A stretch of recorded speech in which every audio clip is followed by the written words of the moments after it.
Hello, welcome inside the Wilpon Complex in Ann Arbor, Michigan, Alumni Field for another presentation of WCBN Sports' coverage of Michigan softball, the final home game of the season. Win or lose, this is it. Michigan Wolverines with their backs against the wall, facing James Madison with their backs against the wall. It is Game 7 of the Ann Arbor Regional, winner take all. A trip to Los Angeles, California, and the Super Regional to take on UCLA on the line. Michigan walked off James Madison on Saturday in a 1-0 victory.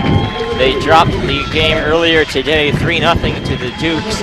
It's been some great pitching, and remains to be seen how this one will finish up. One team is very deserving, is going to have to go home, but that's the reality of postseason play. I'm Alex Strain, joined by Jeremy Parks for this one on a cold and windy afternoon. Yep, that wind has not dissipated one bit from the end of the last game. We went and sat in the car, Drain, it's worse, to go try and warm up between the games here. But as you said, winner take all. This is it for the season for these sides, for one of these sides, I should say. It's been a tremendous display of pitching this weekend between the Megans, Megan Good and Megan Bovian. Bovian got the better of the matchup on Saturday. Good was able to emerge victorious in the game this morning, and now here we are. Neither team has had much success offensively. James Madison was able to procure that victory earlier this morning because they were able to hit some balls out of the ballpark, which is their recipe for success this season. Michigan will look to keep the ball in the ballpark today. It'll be the same pitchers. It'll be almost the same lineups for both sides. The only difference is that Lou Allen will be put into the DP spot for Michigan and will go to 4, and then everybody else will just bump down 1. So it will look for your starting lineup: Canfield, Peters, Blair, Allen, Subject, Uden, Carson, Hoganrod, and Rodriguez, with Megan Bovian in the circle. And exactly the same for JMU as the last game: File, Gordon, Good, Alexander, Newton, Jubas, Roadcap, Arnold, Nyokis, and Shiflett playing over at first base but not hitting in this game, as Megan Good will be hitting in the 3 spot again, and she will be in the circle again as well after shutting this team down in Game 1 today. Well, the story of this series is that Michigan has had their many base runners, many opportunities, but just has been unable to convert in those big moments, except for the dramatic walk-off single by Uden on Saturday. As we've said, this is a matchup of two teams. Someone is going to have to go home, and whoever it is, whether it's Michigan or James Madison, it is really unfortunate because these two teams are both, I think they're both 2 of the 10 best teams in the country, if I'm being honest. Yeah, I agree. These are 2 excellent sides. They should not have been placed together in a regional, and unfortunately someone's going to have to go home. Both these teams won their conference regular season crowns. Both teams won their conference tournament crowns, but this is where we are, and someone's going to be disappointed. And this is the 8th Game 7 sudden death of the NCAA tournament, most in history, but not a single upset so far. James Madison going to try to change that, even though, again, not much of an upset given how great these teams are. Everyone knew this was going to be a battle of a weekend, and we didn't think it would last till Monday, but the weather pushed it till now. We are about ready to get underway here. The crowd sort of dissipated after the first game. Some probably went home. We'll hope that some trickle back in. The outfield grandstand is about empty. James Madison keeps the third base dugout. However, they will play the role of the away team here. So it will be Michigan's opportunity to play in the bottom halves. And I think that's an advantage. Oh, yeah. Michigan has changed uniforms. If you watched the first game, they are now wearing the maize tops rather than the white tops and the blue trousers. First pitch to Hannah File is down in the zone. We are underway at about 53 degrees with the winds topping out around 20 to 25 miles an hour, still pushing out towards center field. So the 1-0 on file on its way. There's a called strike. Beaubien was having trouble locating that changeup earlier in the game this morning, but we'll see if she can feel it a little better this time around. File was 0 for 3 with a strikeout against Beaubien in the game earlier today. There's a pitch a little high, I guess. Yeah, good pitch there again from Beaubien. Your umpiring crew today at first base, Calvin Walker. At second, Tyler Barfus. At third, Chris Tahanika. And behind home plate, Katrina Kershaw, who had the crew chiefing duties here on Saturday in the 12-inning marathon. 2-1. It's a little low, I guess. Beaubien getting squeezed early on. Yep, moving around those edges. 3-1 the count on file. Always at the new umpire, you have to feel out the corners, but you definitely want to keep the leadoff runner off the base paths. 3-1 swinging a high pop-up. Arcing, is there room? No, there is not. Drops just on top of the Michigan dugout, the first base side. Michigan sticking in the home, or the away dugout, even though they are the home team here, and then the vice versa is true for James Madison. Full count on Hannah File.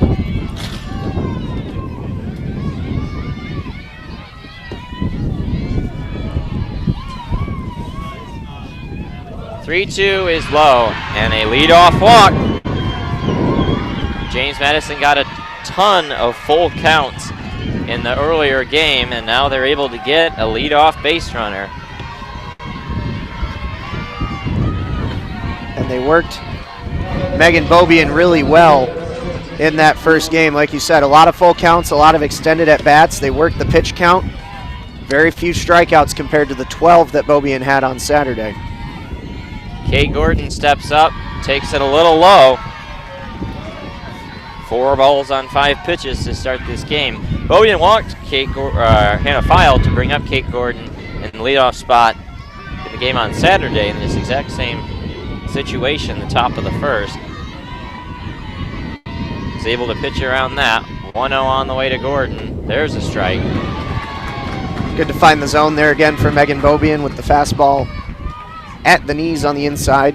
And looking like a little bit of a tighter zone as opposed to the rather unpredictable Calvin Walker this morning.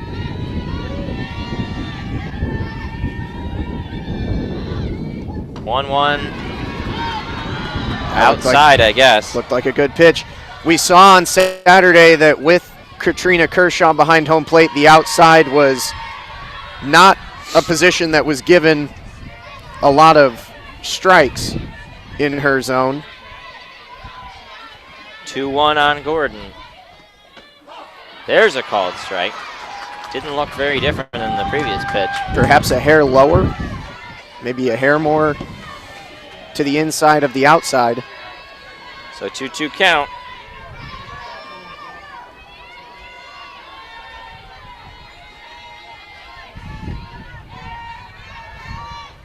Swing and a miss on the rise ball, and down goes Gordon. She was a menace this morning, but not an issue here. And a strikeout, Beaubien's first of this contest. And that brings up the pitcher, Megan Good. Pulled the Megan Good there on the last strikeout to try and get the rise ball up in the zone. And that'll bring up Good, who is now 3 for 7 against Beaubien in this regional. Has had good success, takes that pitch a little inside, I suppose. Tight edges right now. Yeah, really not missing by a lot, but coming up short on a few of these. Subject over at first, drawn in by a step.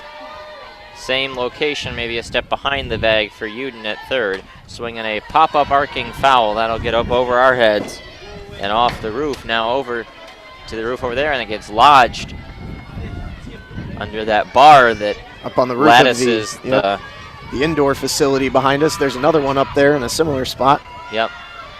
To get the cherry picker out and get those in the off season.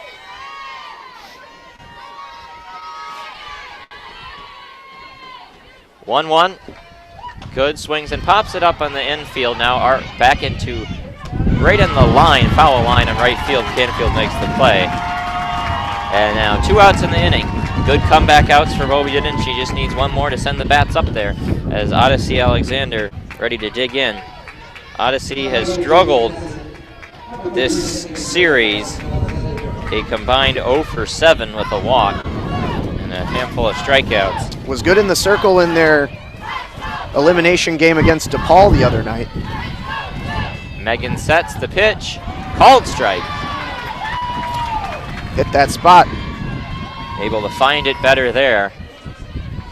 0-1 the count on Alexander.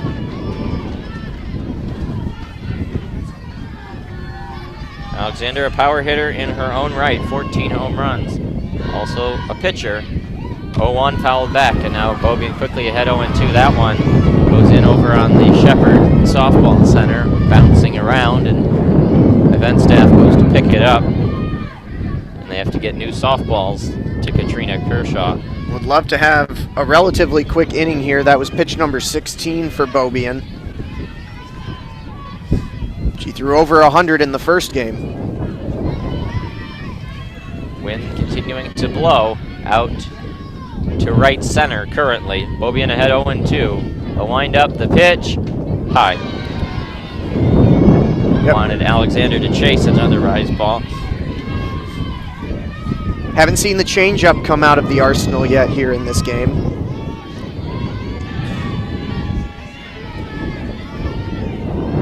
Alexander, the righty hitter against the lefty Beaubien. The 1-2 swing and the changeup got her to poke it foul and lands 3 rows in front of us. Off balance swing, just tapping it the opposite way and out of play. I'll take the props for making the guess right on that one. Yep. So the count still 1-2. Here's my next guess. She hasn't gone back-to-back changeups yet today. Last game or this. 1-2 pitch, swinging a pop-up in the infield. Uden and Rodriguez both there. Natalia calls for it, and she makes the catch. Pretty sharp first inning for Beaubien. Got squeezed on a walk, but was generally hitting her spots, and she gets through it without surrendering a hit or a run. And the Michigan hitters will get an opportunity to draw first blood in the bottom of the first for the sudden death Game 7 between the Dukes and the Wolverines in the Ann Arbor Regional. You're listening to WCBN Sports coverage of Michigan softball on the Michigan Student Softball Radio Network.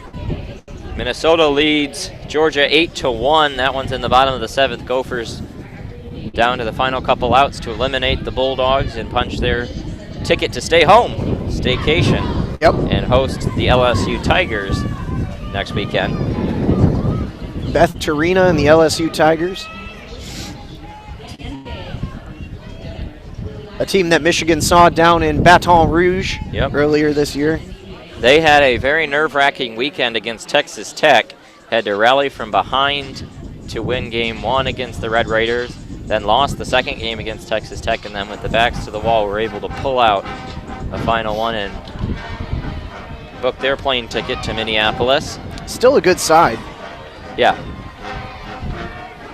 Took Michigan down twice in a couple of close games. Good pitching Yep. the Tigers have. Speaking of good pitching, Oklahoma Northwestern is going to be interesting. Yes. I mean, the Sooners do not give up any runs, but neither really do the Wildcats. And They're Oklahoma a great pitching team, too. Looked finally vulnerable this weekend. About as vulnerable as you can get. To beat Oklahoma, you have to find a way to scratch a run or two across. And then back-to-back squeeze plays for Wisconsin was what got it done. Yeah, you have to just get a couple runs across and then have dominant pitching. That's how you do it. And Wisconsin, for their credit, got the dominant pitching most of the weekend. They just only got 2 runs in 3 games against the Sooners. That is how Michigan is going to win this game against James Madison, as this will be 19 innings now that they have seen Megan Good in the last 3 days. They've got to put something together. 1 run to show for all that time. A lot of base runners to show. A lot of base runners. A lot of high leverage innings. Michigan's been very aggressive. This is, these are the moments. Michigan had a moment like this back in early in the season when they were 6-8. The season was dangling by a thread, and they turned it around. They had a huge win over UCLA and changed the trajectory of the year. Can they do the same here and stay alive another weekend?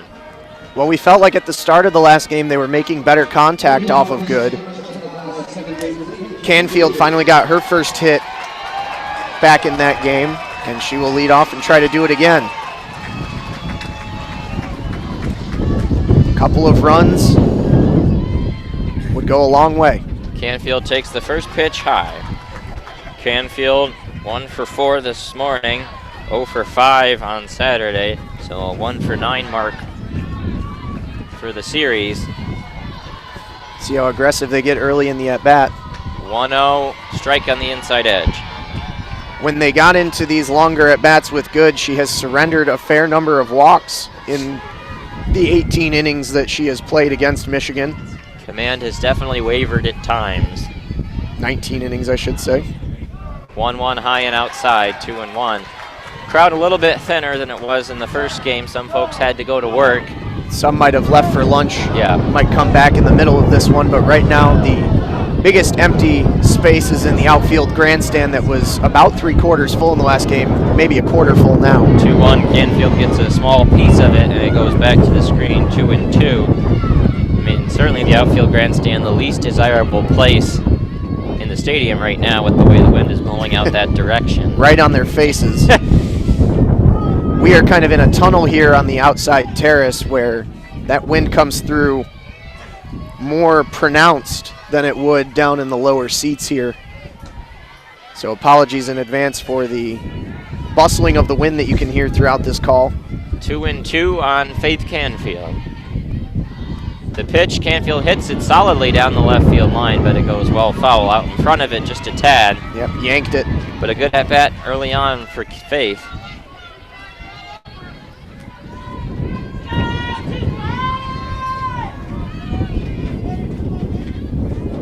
Canfield steps out of the batter's box, then digs back in, taps the plate once, points the bat towards Good, cocks it over the right shoulder as Good spins the ball in the hand. 2-2 coming, Canfield gets a piece and shoots it foul. And that is something that Michigan did not do a lot of against Good in the first game, working these at-bats into 5, 6, 7 pitches. A lot of early pop-outs and ground-outs. 2-2. Canfield swings, hits that one right to third. Again. That has got to be the 4th or 5th ground out to third for Canfield. She just remains way out in front of everything Good is throwing. And instead of hitting it in the air, she's just smacking it right down the line. Another 5-3 for Canfield for the first out.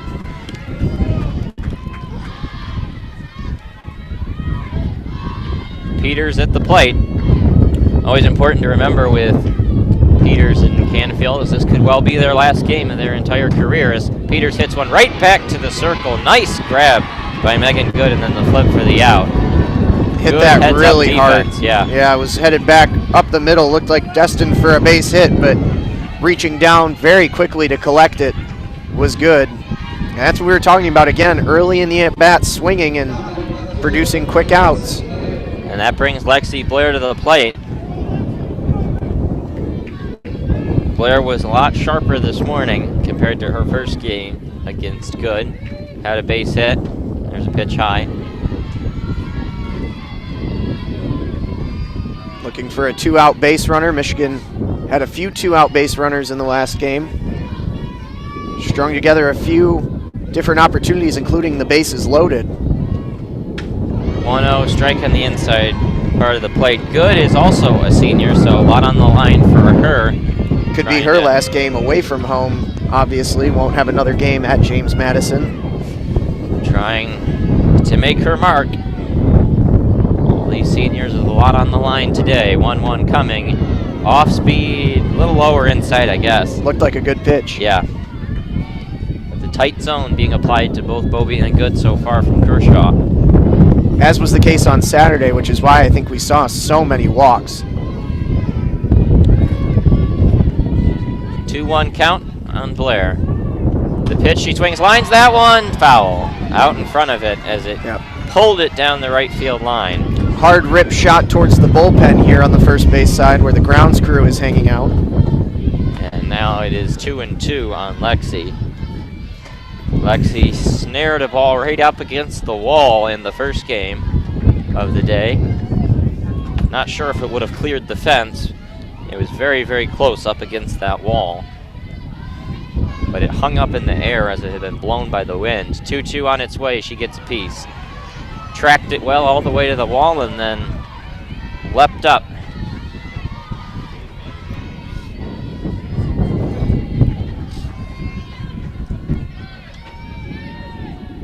Plate protection mode for Alexi.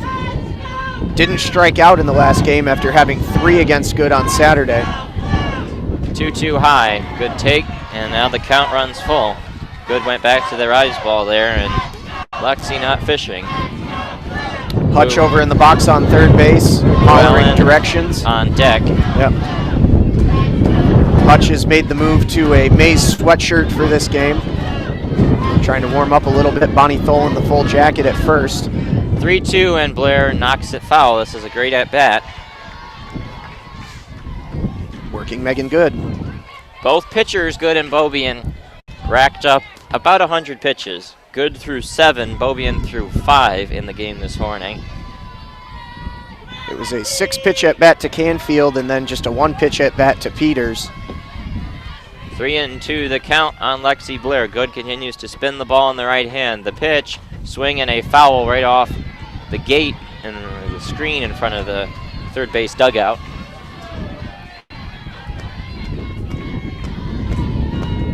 This is, I think, going to be pitch number 9 of the at-bat. Yep.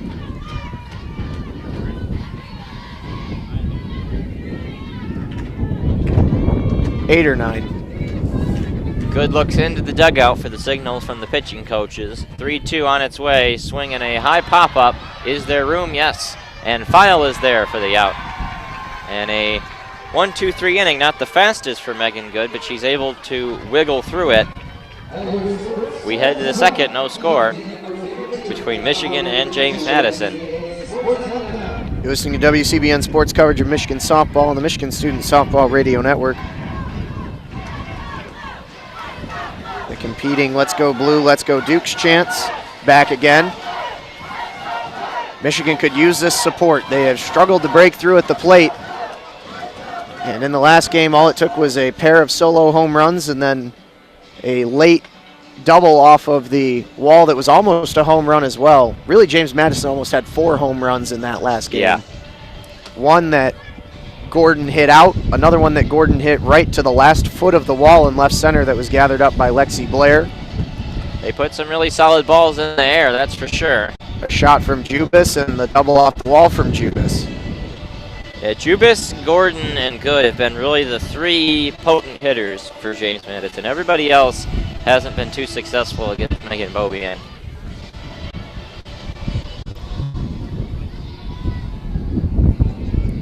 Both teams go 0 for 3 at the plate in that first inning. I'll tell you what, though, if James Madison pulls this game out, Megan Good has had one of the best weekends of pitching of anybody that I have seen in a long time. She's been very, very good, and that's what they've needed. She will have thrown, I mean, she's got to be looking at 300 pitches. Yeah.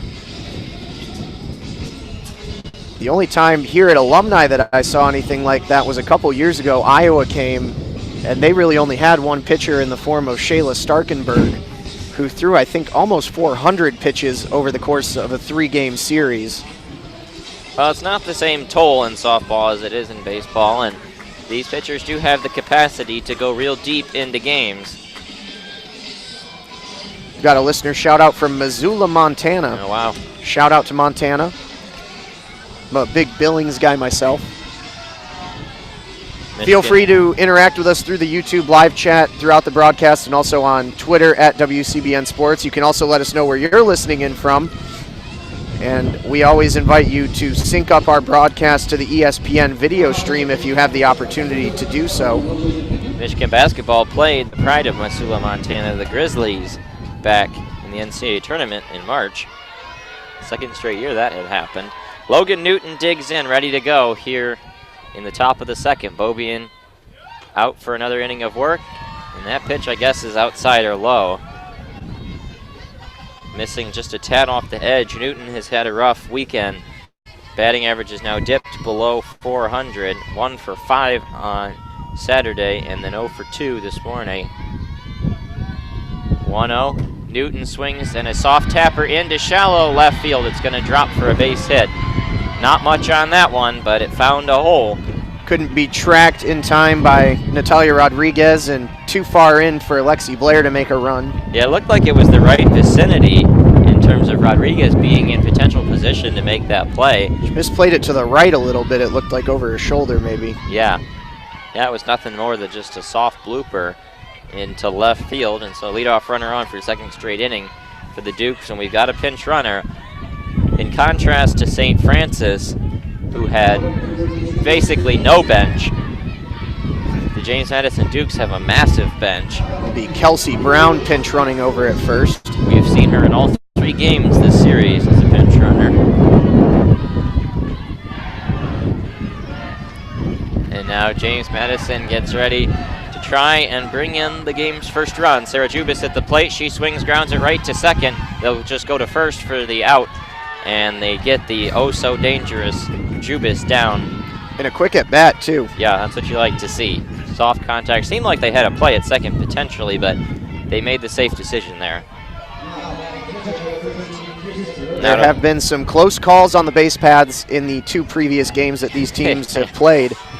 Some interesting calls. Yeah. We had a base path situation this morning. Road cap at the plate. Takes first pitch down and a tad outside. First runner into scoring position in the game for either side, with the pinch runner Brown standing on second. Road cap 0 for 6 on the weekend with a pair of walks. Looking for a big hit here. 1-0 is high. Backs away from that one. You know, if you were playing the kind of small ball game, you might think about potentially bunting over to third, but you have speed enough on second where a single probably wouldn't make all that much of a difference. The other issue is Cambria Arnold is on deck, who had been pinch hit for in the last game. Yeah, and you could easily see that. I mean, the big question is how much do you want to exhaust your bench this early in the game? And I guess Hutch sees something here that she doesn't like with Beaubien's delivery, and she goes out to the circle to have a conversation with her. Hannah Carson also in with them. The rest of the infield meeting just outside the circle.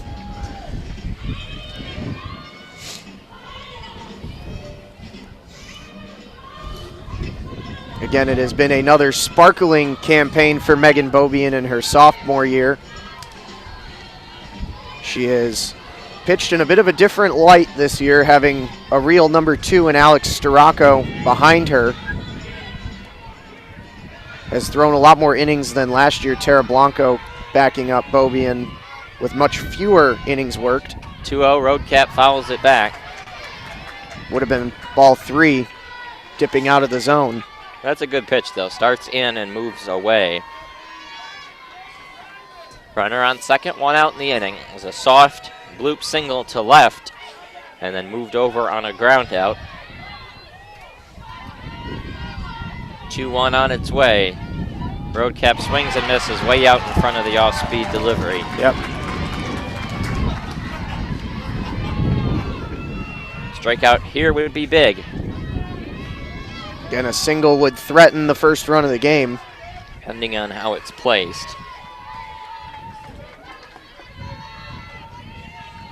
Beaubien sets the 2-2. Swing and a miss. Big strikeout there. And now 2 outs in the inning. 2 strikeouts now on the game for Megan Beaubien. 1 in each inning here.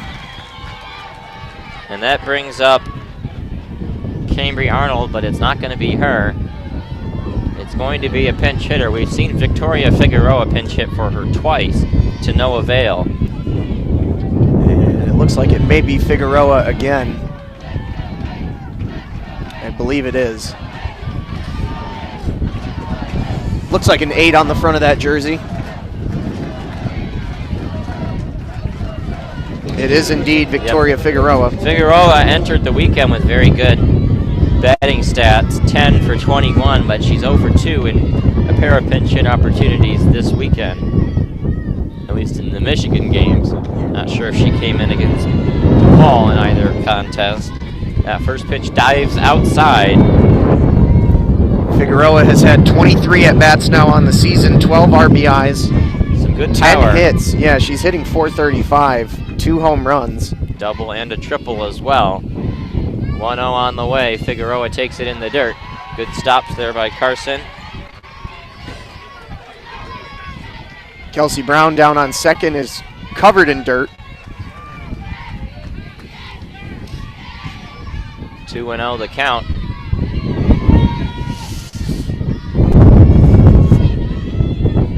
Hobia needs to find the zone here. 2-0 high, and now it's 3-0. Command wavering perhaps just a tad. That was pitch 30, in a pretty solid spot if she can get out of this inning. Yep. Should be a get-me-over pitch here for Beaubien. Just put it down the middle. 3-0 called strike. Figueroa tried to sell it. Painted it a little inside, but that kind of half twist, not enough to sell Katrina Kershaw behind home plate. Now the 3-1 on its way, or just about to be on its way. Beaubien peers in at Carson. The pitch, swing and a miss. Figueroa chases, and now it's 3-2 out in front. One more strike for Megan Beaubien to strand another runner on base here. The first runner in scoring position for James Madison. 3-2 the count. Runner on second will be off with the pitch.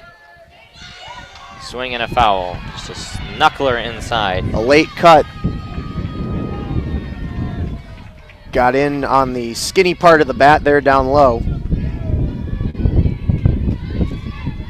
We saw all parts of the bat used in the last game, as we thought Haley Hogenrod had been hit at one point, but it turns out it hit the bottom bump of the bat in her hands. The hilt. 3-2 the count. Swinging a foul back. You don't hear that word used a whole lot. I was going to say hosel for a second, and then I remembered that's a golf club. Really only in sword fighting is the only time you ever hear hilt. 3-2 the count. Then 2 full count pitches. We'll see what she dials up here. 3-2 on its way. Swinging a soft fly ball into center field. Peters backing up as the wind carries it, but an easy out to end the inning. Figueroa way out in front of that off-speed delivery, and she just poked it to center. Seemed a lot more shallow than it ended up being because the wind gusted it out a ways, but Peters under it the whole time, and Michigan gets through it. 2 left on now for the Dukes. They got their first hit on the soft blooper, but nothing so far. Michigan and James Madison tied at 0, headed to the bottom of the second. Wolverines chance to take the lead and put themselves in driver's position. You're listening to WCBN Sports coverage of Michigan softball on the Michigan Student Softball Radio Network. Jeremy Parks, Alex Drain. It'll be 4-5-6 Allen Subject and Uden due up here.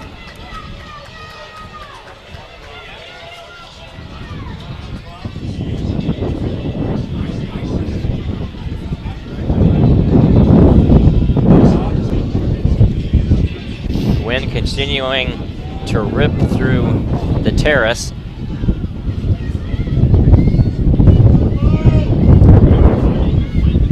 Yep, we're going to be chilly the rest of the way, but we do it for the fans.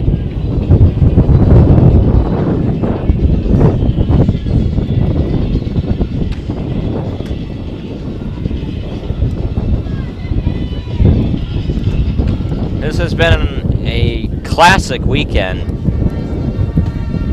and it's certainly, I think, the best regional or super regional at that Michigan has been involved in years. Last 2 campaigns were pretty feeble defeats in the regionals, and back in the days of Sierra Romero, those were rather quick regionals and supers to the World Series. So it's been a while since Michigan's been locked in a death match like this so early on in the tournament.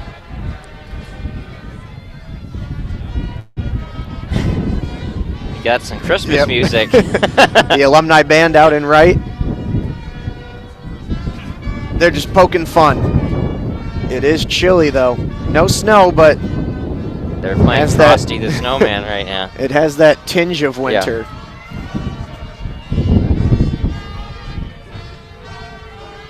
Now they changed their tune. And Lou gets ready to dig in.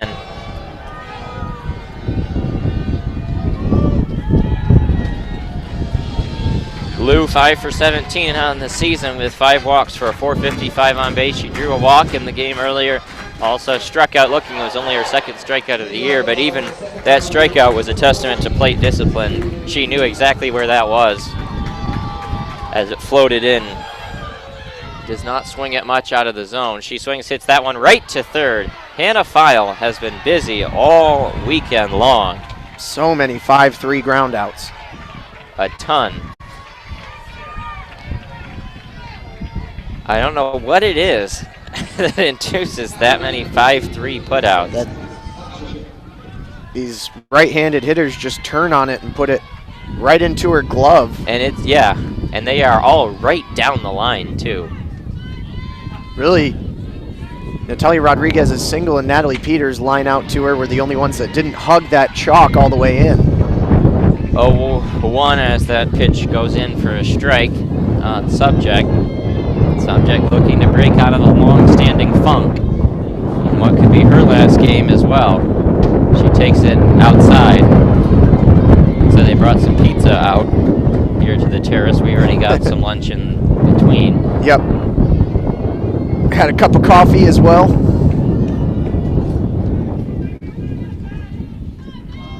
1-1 the count on Subject. She swings, hits that one to third, but it's going to go foul. Same exact spot. Katrina Kershaw all over that. Was fair territory when File got her glove on it, but then, or at least it seemed like it. Carried her over to foul. Carried her over as it was coming that direction. So count 1-2. It's just something about the off speed, I think, with Good that has induced so many grounders. 1-2 the count.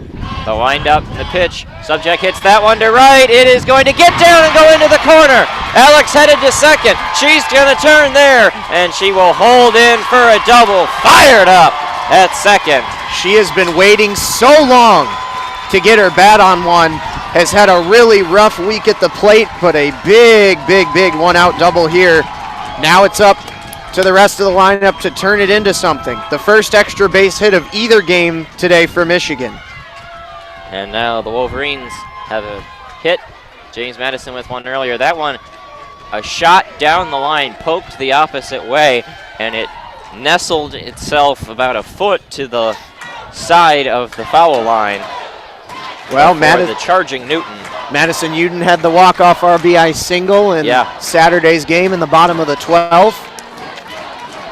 Subject is not the fastest runner, but a single could possibly bring her home.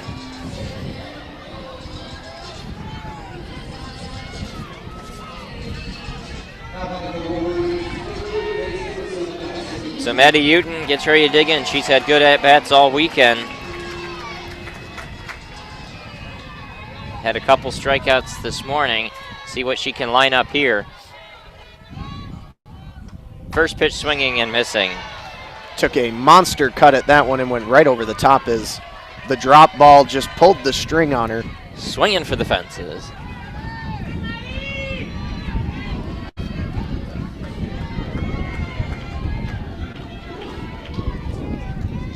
Oh, 1 high.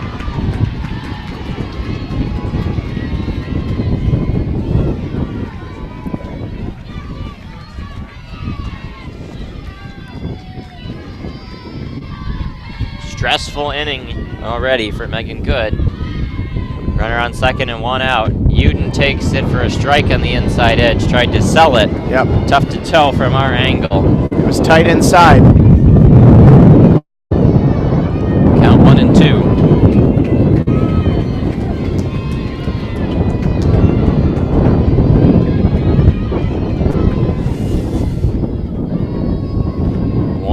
The count. The pitch, way high, and Roadcap got up to snag it. Almost got away. Subject would have been down to third.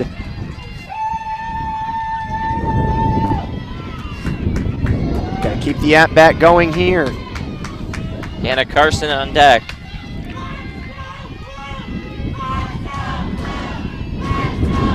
2-2 the count. The pitch, swing and a miss. Chased that one high and outside.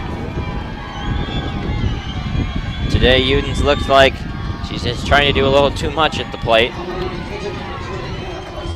It'll bring up Carson, who's made good contact in both games.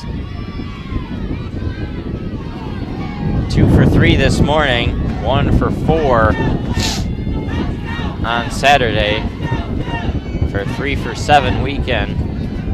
Entering this at bat, runner in scoring position will be off on contact, and she fouls it back. Good in general has put a lot of pitches over the plate, and the Michigan hitters have been ready to swing. Yep. But only subject so far is... Really laced one. Yeah. But Carson had one of the hardest hit, if not the hardest hit ball on Saturday in the double into the gap. Shiflett coming over from first to give a high five to Good in the circle. She whips that ball into her glove, getting ready to step to the rubber. Spins it in the right hand and checks the wristband on how to attack Carson. 0-1 coming, another one way high, and Roadcap does well to get up. Subject standing on second. She had a 1-out double. It's now 2 down here in a scoreless game, bottom of the second. 1-1 the count on Carson. Carson swings and taps that one foul. Yanked it foul. Yep.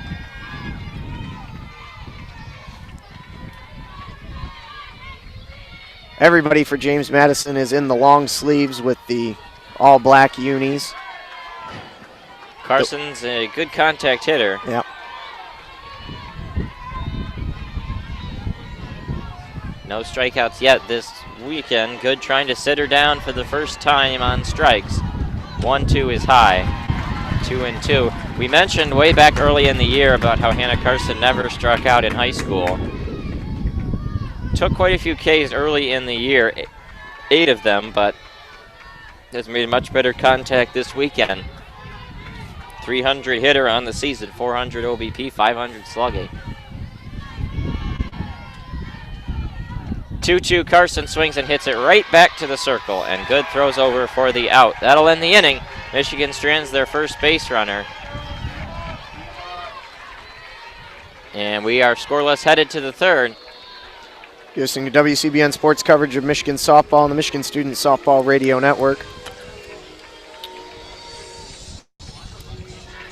Yep, spoiled off their first extra base hit of the day.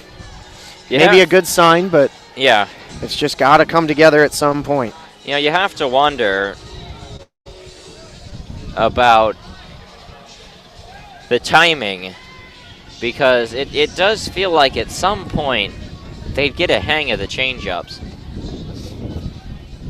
because you just can't ground out forever. Yep. When you've seen a pitcher this many times. You know, it's one thing if Michigan was striking out all the time, but it's a lot of contact and a lot of stuff in play. That was the 21st inning and counting of Megan Good.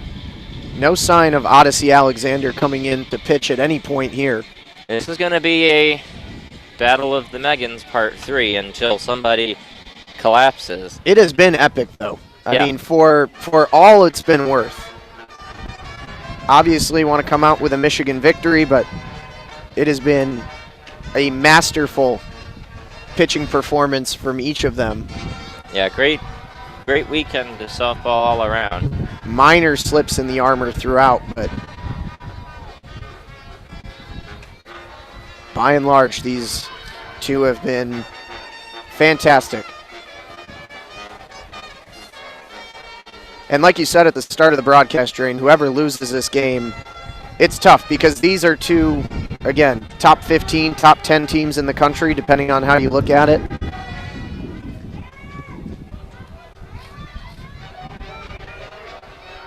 The RPI not separating them by a lot. James Madison actually ranked higher in the coaches poll rankings at the end of the season than Michigan. Two teams that it could have easily been flip-flopped with Michigan and Harrisonburg. And And they have put up a great fight away from home, have the Dukes. With their noisy fan section. They've got a flag out there now that they didn't have before.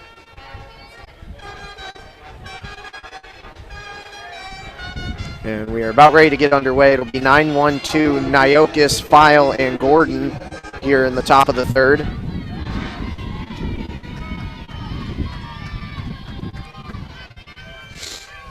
Niokis at the plate has had pretty good success in that 9-hole against Bovian this weekend. First pitch takes it for a call strike right down the pipe.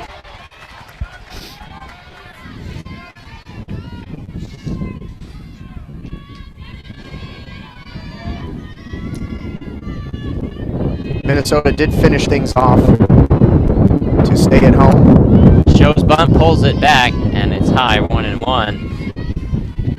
So now, this game here, really the only one that could break the seeding holding for all 16 regional hosts. The last game of the first weekend. 1-1 on Niokis, swings and pops it up in the infield. Rodriguez is right there and an easy out. Another quick out for Megan Bobian. Now flips it to the top, Hannah File back up. She walked her first time up. One of two Dukes to reach base the first time through the order. It was a 5-pitch walk.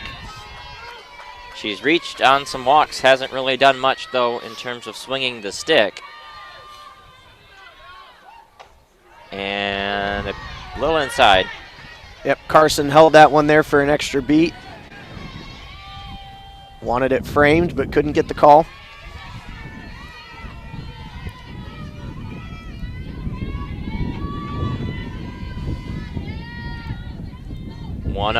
Swinging a high fly ball into right. Medium depth, now pushing back with the wind, and Hoganrod is there. I think she made the catch just into foul territory, but hard for us to tell with the sweet seats kind of to our right, blocking that back right corner of the field. That's always the big consideration with the wind as hard as it is today.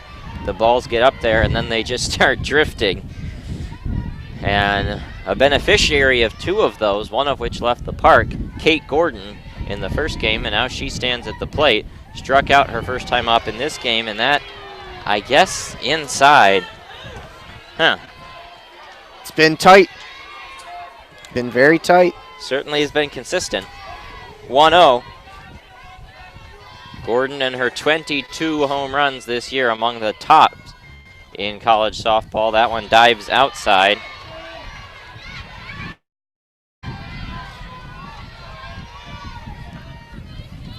You'd rather walk her than give up a home run here. Yep.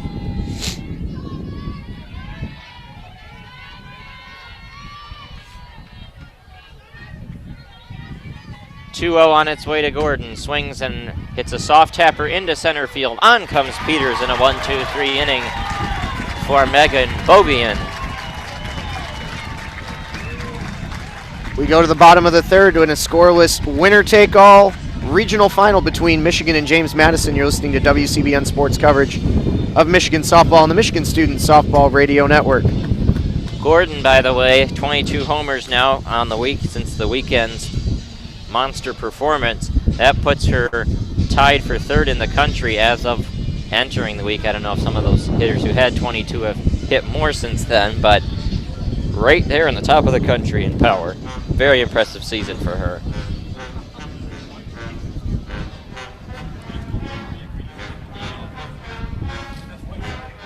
So we head to the bottom of the third, both teams with a hit.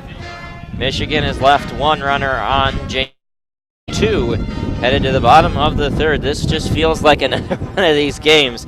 Whoever's going to score first, I think, is going to win this game. And honestly, this might end up just being a 1-0 game. It could be. I mean, this is a tremendous, tremendous display of pitching between these two teams.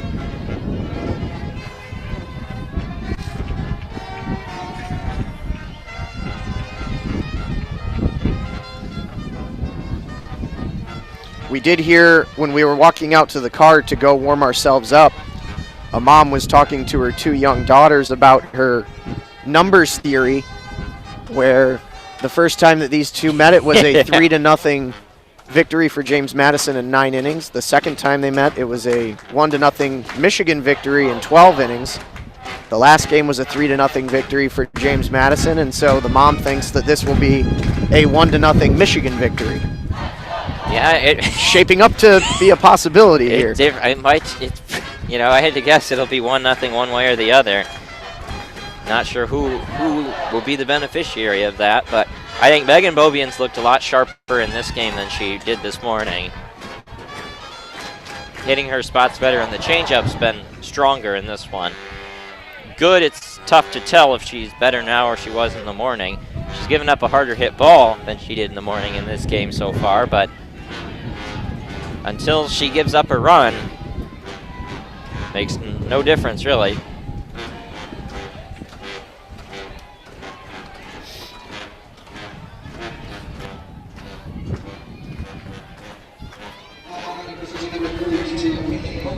Hoganrod stands in there in the right-handed batter's box. It'll be Hoganrod, Rodriguez, and Canfield. Haley swings and fouls it back.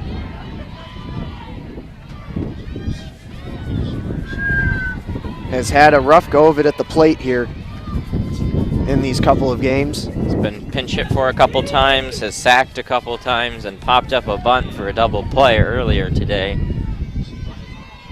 0-1, Hoganrod taps it on a check swing foul. Quickly 0-2.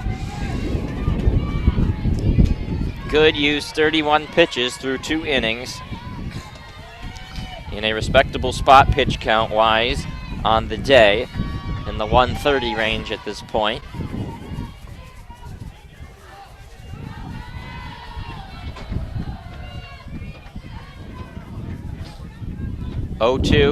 Hoganrod fouls it back.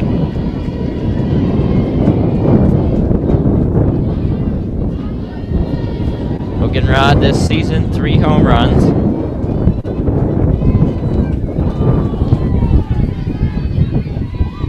Has some power, but not a lot of it. 0-2, got her on the outside edge. Struggles continue there. And that'll bring Rodriguez up. Good testing the outside edge there. And able to get the call. Rodriguez digs in, had a hit this morning.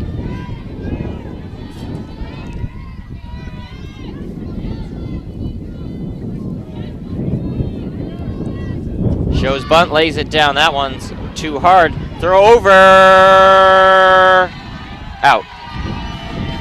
That was a very delayed call from Calvin Walker. I think it's the right one, but... Well, the first baseman Shiflett went in to play it, so second baseman had to cover, and it was a nice play by File to throw before someone was even covering. Because if she had waited till someone got over there to throw it, would have been safe by a mile. That quick throw is able to get the bang out, and so quickly 2 outs in the inning as Canfield comes up, and she's hit with the first pitch. Plunked her right in the shoulder blade. And they say she leaned into it. Are you kidding me? Wow. That's terrible. Canfield bends away as Carol. She bended it away. She bent to offer the shoulder instead of get hit in the helmet. That's brutal. There's leaning over the plate and there's leaning left or right a little bit to avoid getting hit in a less comfortable spot. An absolutely pathetic call from Kershaw, who strike zone has been rather tight today, and I guess that is so are the definitions of how you can get hit with the softball. It's a load of hot garbage. But it goes down as a ball anyway.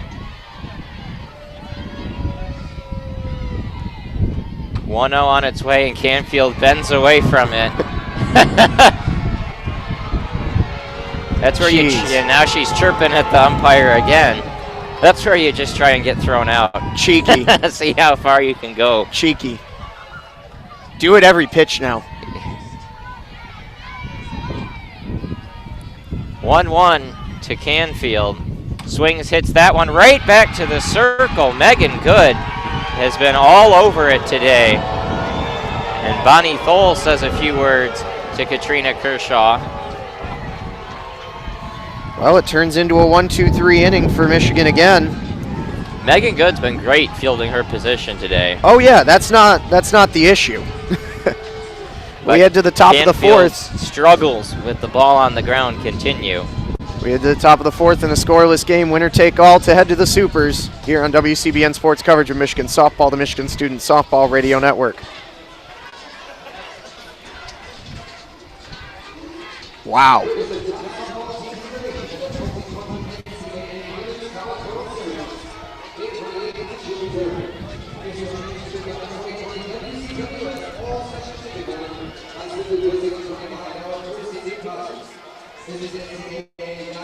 I don't know, man.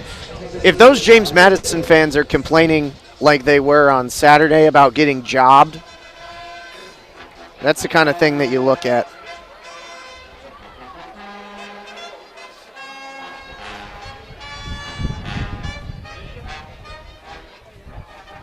I really did like Canfield doing the little duck on the next pitch, though.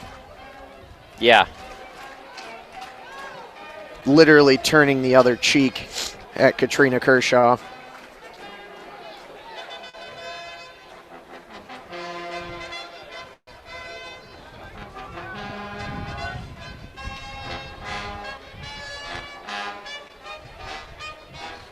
I mean, the issue is that for a lot of hitters, the motion to bend out of the way often does involve making some bit of shadowing over the plate.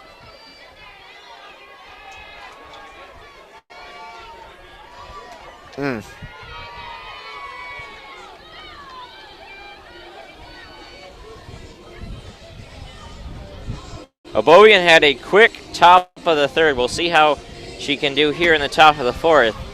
In some ways, feels like the game on Saturday where the objective is always just to get a quick inning, send your hitters right back up there, and eventually hope you get a little luck.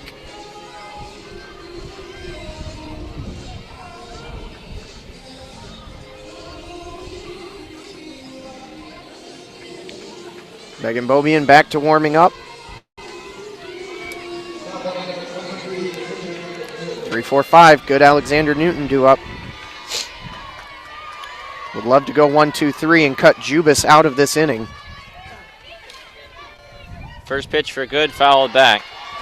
Bobian, 43 pitches through 3, also in a very respectable position.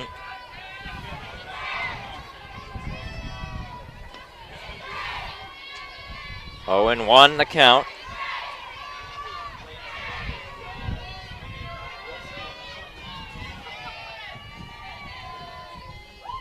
And that one a little high.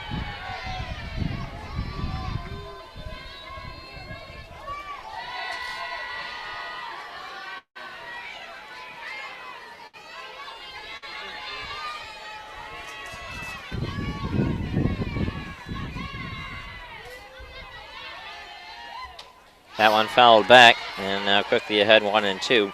Bobian's done a better job getting ahead of the hitters in this game as well.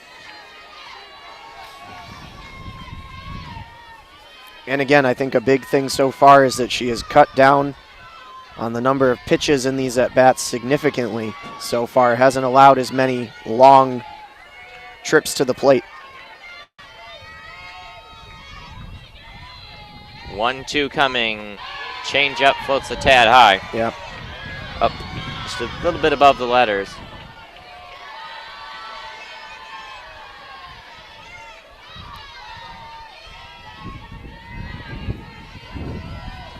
See what she's got dialed up here, 2-2.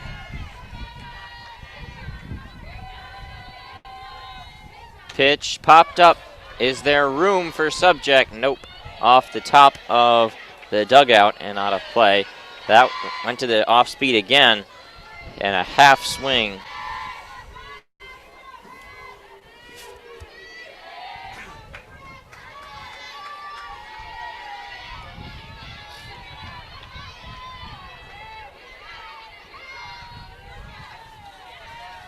2-2 is down in the dirt. Half thought about it, but kept the bat. Brundage gets up and says something to Carson, I think. There's also an appeal down to Calvin Walker, who said that Good did not go. So now the count runs full at 3-2. Pitch, swinging a fly ball to right. That one's well foul, though. Got a good piece of it.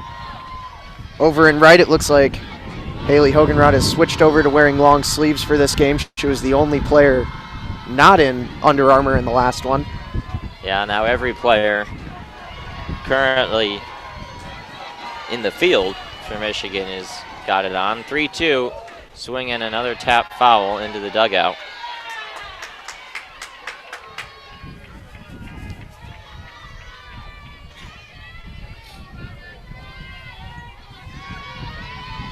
A good fight here from the pitcher, Megan Good. Trying to help her own cause in a scoreless game.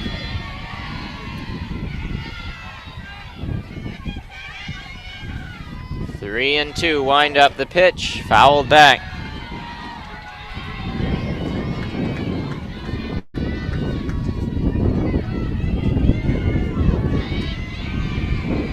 Turning into a battle.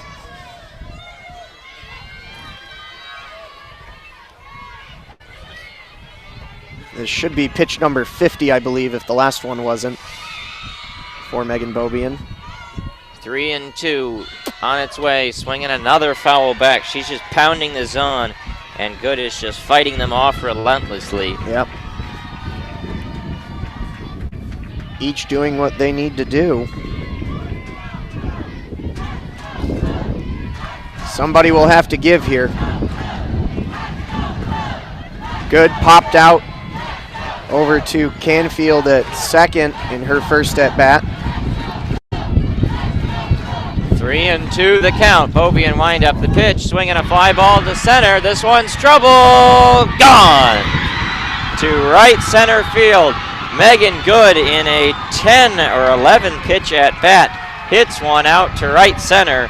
That is home run number 14 of the season for her, an 11 pitch at bat. Beaubien just kept pounding the zone and left that one on too much of the plate. And the power for James Madison comes through again. And again, an opportunity for Good to help her own cause, and she's going to head back to work when she goes out to the circle with a lead now. Third home run of the day for the Dukes.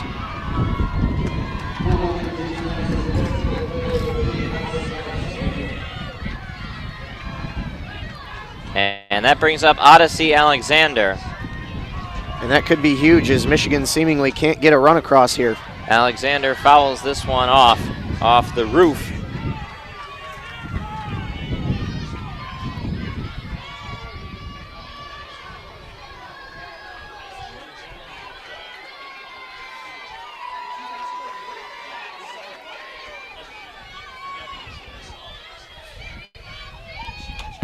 And there's a ground ball to second. Canfield, nice glove, flip over to first. Very deep in the hole. Yeah, real fine play there. And that's one out in the inning. Well, we talked about it in this morning's game that Megan Beaubien just unable to put away at-bats. 2 strikeouts for her so far, but it was a theme in the morning game that the stuff just not quite where it was on Saturday. And there's a strike to Logan Newton. Michigan has only scored 1 run on Good in 22 innings faced. Yep.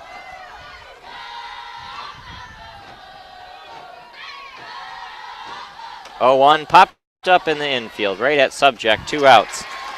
And it just makes a 1-run lead feel not insurmountable, but something close to that.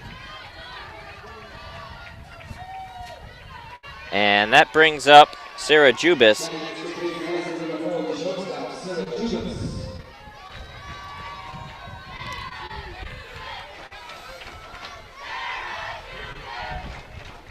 Whose bat has been on fire today. An absolutely tremendous hitter. And there's a strike on the outside edge.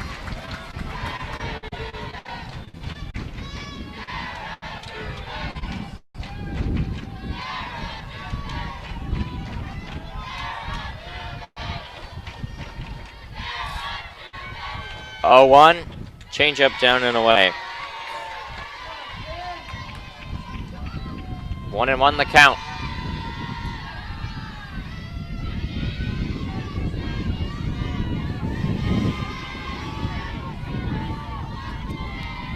Beaubien puts the ball in the glove at the windup, and the 1-1 offering fouled off. And now it's 1-2.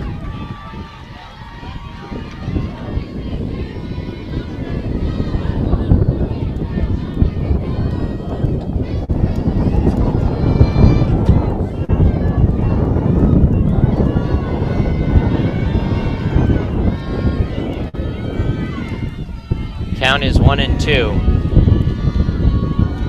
The pitch, just a little high and outside. Good at bat from Jubis. Again, these waste pitches that Beaubien has been throwing to try to get the swings and misses just haven't been. They know. Yeah. So you just have to continue to pound the zone. They haven't exactly been ones that are inducing swings and misses. 2-2 swung on and line to center. Peters backing up. It's going to be off the base of the wall. Throw in to second, and Jubis fell down. Throw it back to first, and she's going to get back in there, and it's going to be a single. She wanted a double, tripped on her. It was going to be a close play at second before she fell down. It was a very aggressive turn as Peters was quick up off the wall, fired it in. Sarah Jubis Her hot day continues, yep. To mash. I mean, she's a great hitter. It's a very hard single. Jubis now 4 for 9 on the series. And out comes Jen Brundage.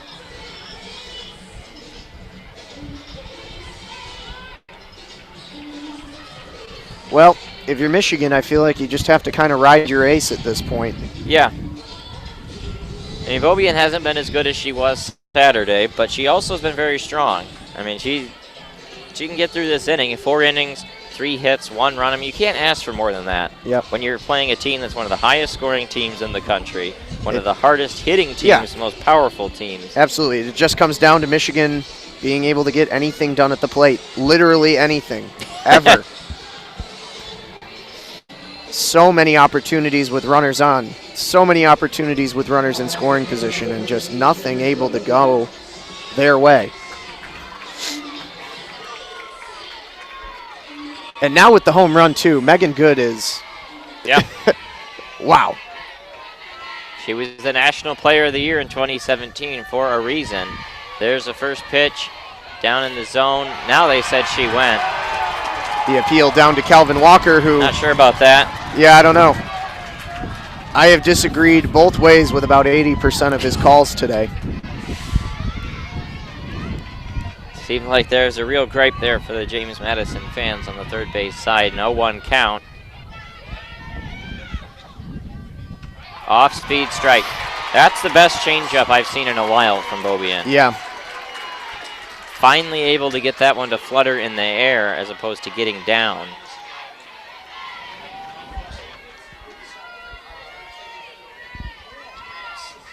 Oh, 2 count.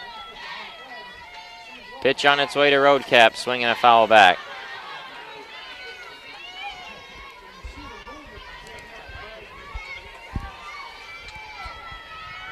Well, Jubis at first stands at just 5'4", but despite the small stature, not good speed at all. 3 for 8 on stolen bases this year, and almost ran herself into an out on the base pass. There's a pitch high, they say did not go.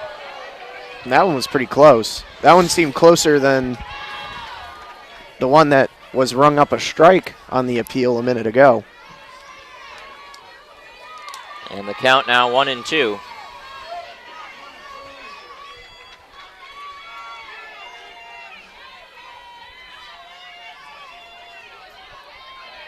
A windup and the pitch. Also a little high.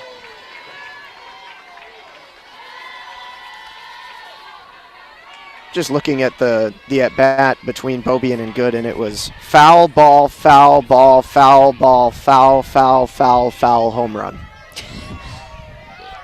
Goodness. 2-2 on road cap. The pitch, swinging another foul back. Goodness.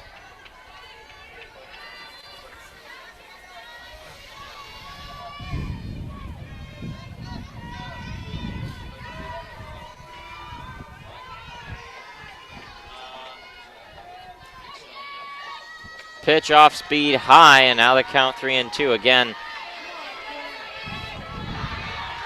After that changeup fluttered in for strike 2, these last couple burned pitches just not appetizing at all. Not really close to earning a call.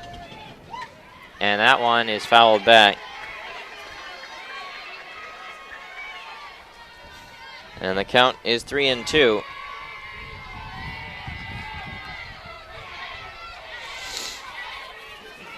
Another lengthy at-bat put together in this super long inning. Yeah.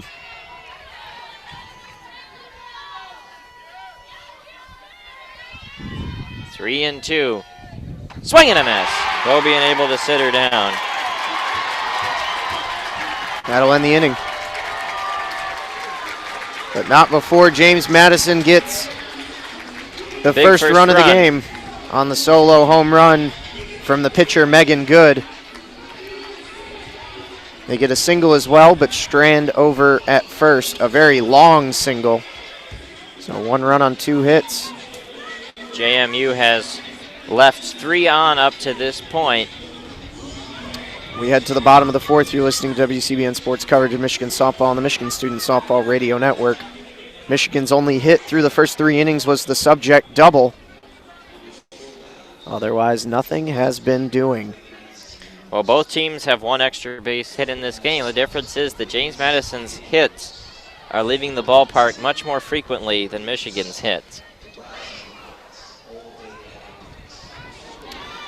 Worth noting, we're discussing in our group me as the game goes on, that Michigan has now played 35 innings. No, that's innings. not correct. Or something close. How many more? It's less than that.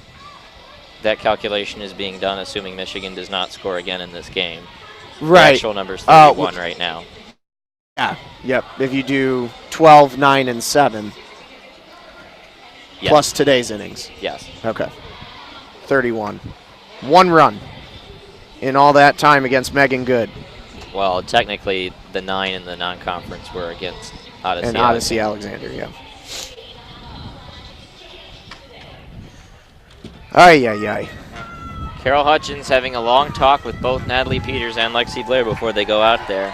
It's Peters, Blair, Allen, 2, 3, 4.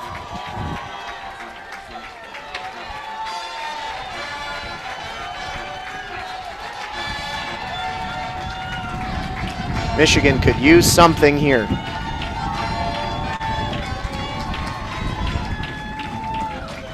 Unlike the past games so far, they really haven't had any runners on base with the exception of subject. So just the 1 runner left on, the 1 hit. Megan Good has not surrendered a walk yet. We thought she surrendered a hit by pitch, but Canfield was called back for quote-unquote leaning into it. Rats.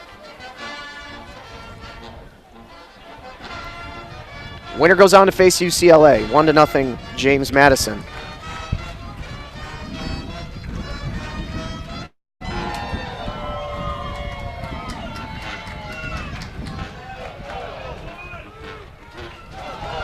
"17 groundouts for Michigan between the 3 games against Good so far.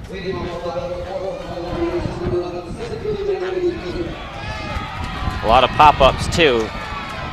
Not a lot of strikeouts, and that's the most, I think, frustrating things for Michigan fans in watching this is that it's not like Megan Good is overpowering the hitters. She's not Kelly Barnhilling them. Michigan's getting a lot of pitches in the zone, and there's a strike to Peters, and just doing nothing with them. Peters hit a hot shot in a 1-pitch at bat right back to Good in the first. 0-1. takes that one for another called strike. Good sell there by Roadcap. Pulled that one up a little bit with the glove. Michigan fans getting a little disheartened here, a little angrier.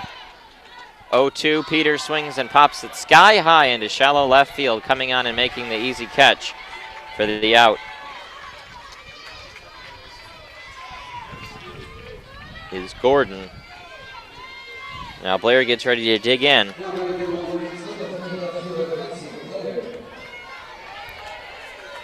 They combined 1 for 11 so far as a team.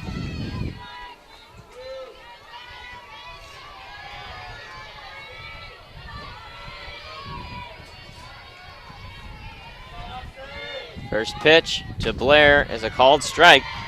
Good finding the zone well early on. Hammering the zone.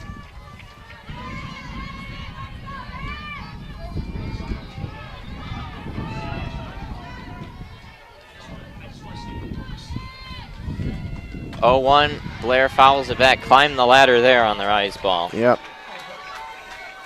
And now Goods ahead 0-2 on each of the first 2 hitters to come to the plate here in the 4th.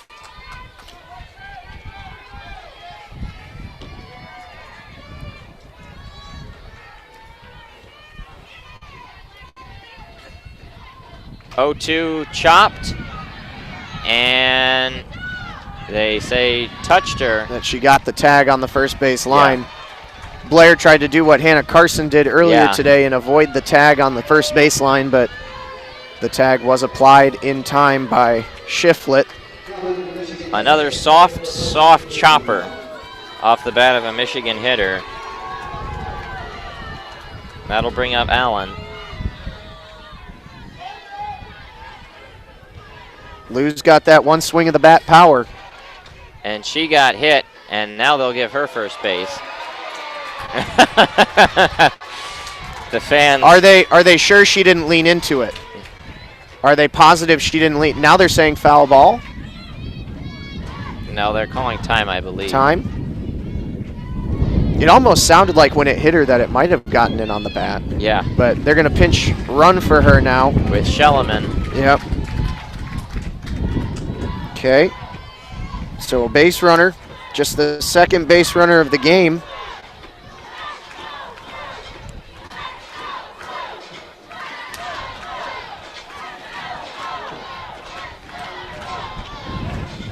Hutch, a long talk with Subject. Well, Subject got a huge hold of one in her last at bat and had a double down the right field line. Do it again here and you score a run. That was misplayed by Newton, and if Subject had some faster wheels, it might have been a triple, honestly. Yeah, it was placed well. It was right down the line and overran by Newton over on the line. So another chance here with 2 outs and a base runner. Down a run.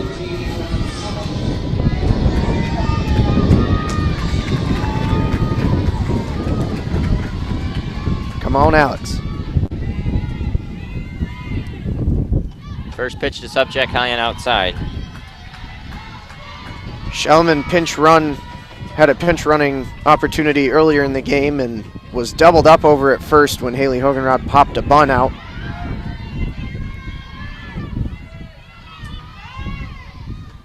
One 0, Alex swings and misses. Throw down to second, and she's safe. Ball got away. The slide from Schelleman actually jarred the ball loose. Yeah.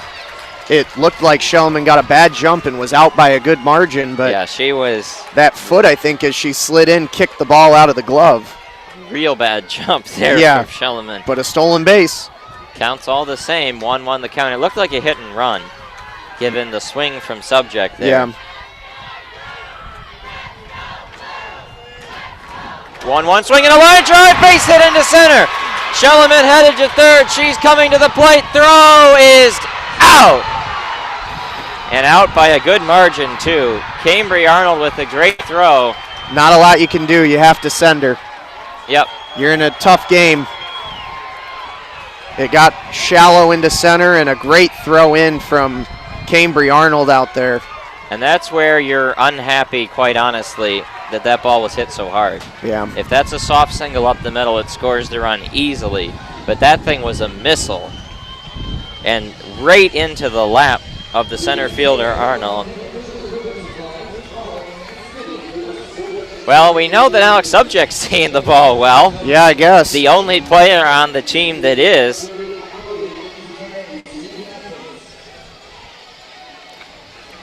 So no runs on one hit. Michigan leaves another opportunity begging. It was a decent effort by Shellman to try and avoid the tag around the back side of the plate, but good awareness there from Roadcap to make the tag.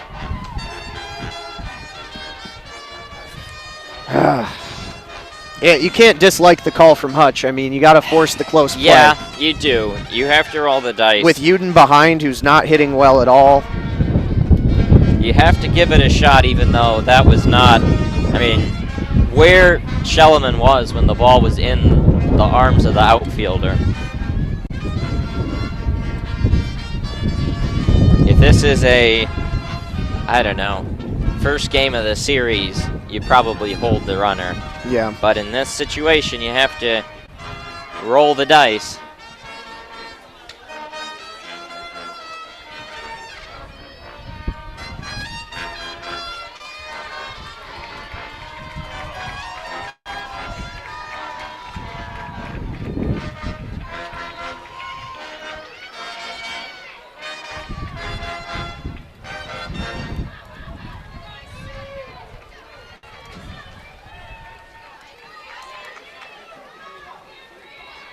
So Beaubien going back out there, ready to go.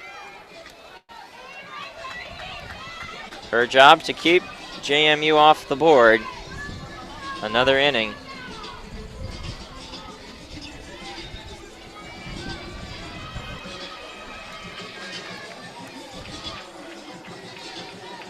Cambry, Arnold, Madison, Nyokis, and Hannah File. This could be a quick inning for Beaubien, not the strongest hitters in this lineup. No.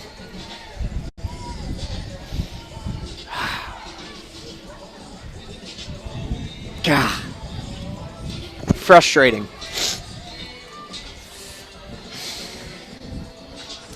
Michigan will have 9 more outs when they come back up. But again, it'll be on Megan Beaubien to try and keep it close here.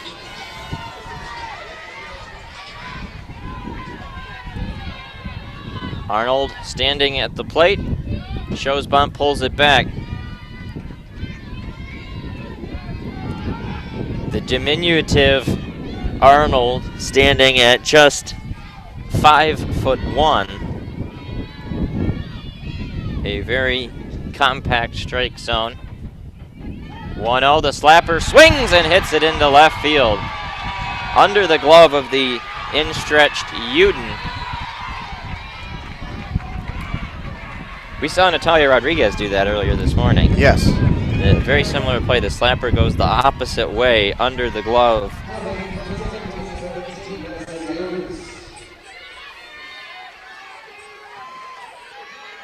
Leadoff runner on.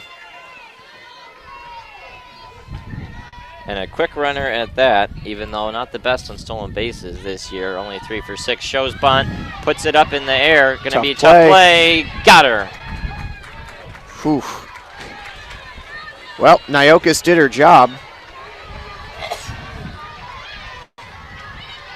Calvin Walker likes to stand there. He really thinks about it before he makes the call. Well, I think he says out vocally, and then he goes with the arm. But he waits like 7 seconds for the arm to go up. So File at the plate, 1 out. Pitch in the dirt, good block by Carson.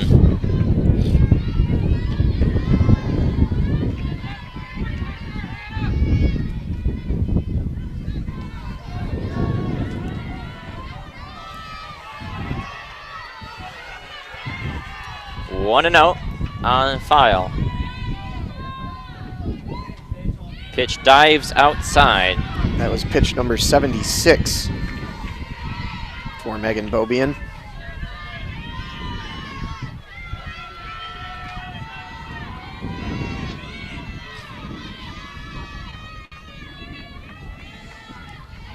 2-0 the count on File. Beaubien winds up and delivers a pop-up foul.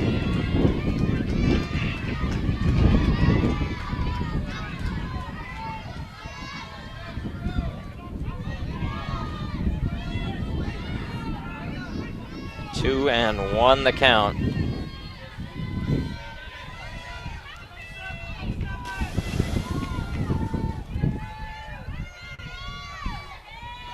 Pitched line drive into center field. Peters scoops it up. They are rounding third and headed home. Yep. And it's 2-0 Dukes. Yep. That is a really good piece of hitting from Hannah File as Beaubien fell behind. She sat on the fastball on the hitter's count and put it in the center field. And the first time really File has done anything with the bat. She will take the RBI. And Carol Hutchins coming out to talk to Beaubien.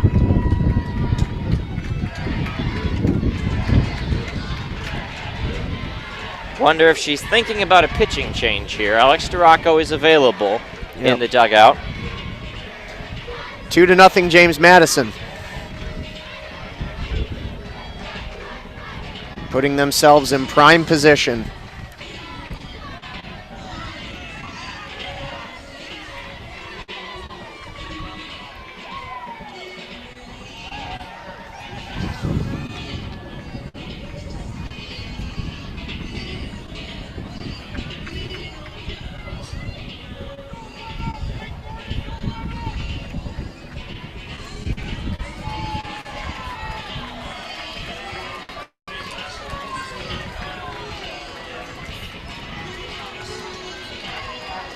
So runner on first, one out in the top of the fifth.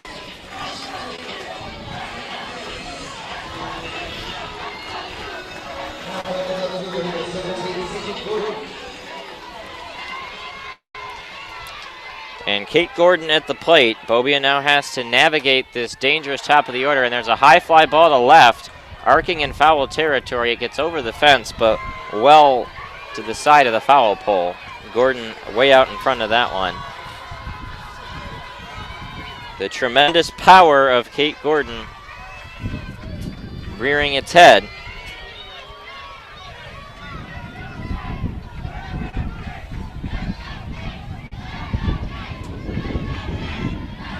Runner on first, 0-1 count. One out in the inning, and the pitch flutters down in the zone. Carson with a good block.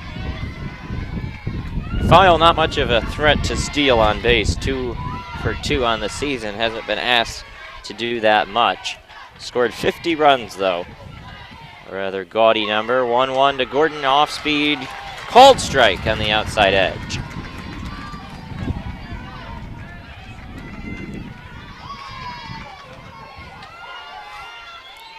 A 1-2 count on Kate Gordon.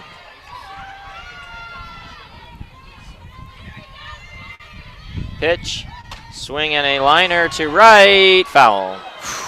Could have spelled Gordon trouble a little again. late on that one. But again, we've seen this over and over again. 2 strike counts. Beaubien just not producing the strikeouts she needs.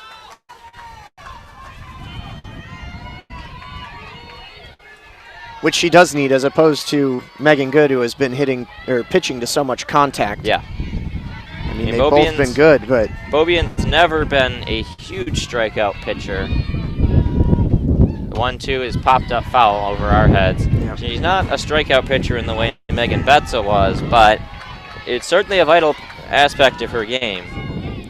And it's even more vital when you're playing a team that has as much raw power. You don't want to produce as much contact on a team that can put the ball as far as this Dukes team can, and with the wind as much of a factor as this. And there's a liner straightaway center. Peters coming over, makes the play on the run.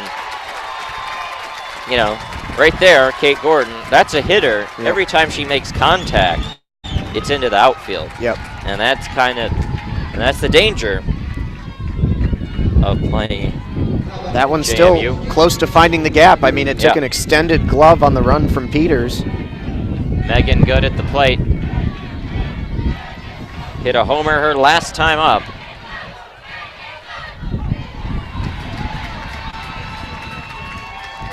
There's a strike 0-1. Good, a pop out to second, and the home run on the dramatic 11 pitch at bat. 0-1 the count. Pitch to good, popped up, foul over our heads. Off the roof again, and then on to the indoor facility roof, and it'll get trapped under there. It's like 5 balls that need to be rescued over on that roof, and now Beaubien ahead 0-2. Chance to wiggle out of the inning.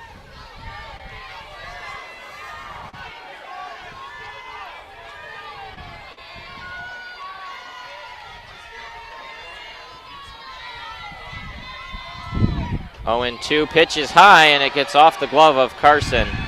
And down to second goes File, as that one just flung high and out of the hands of Beaubien. Yep.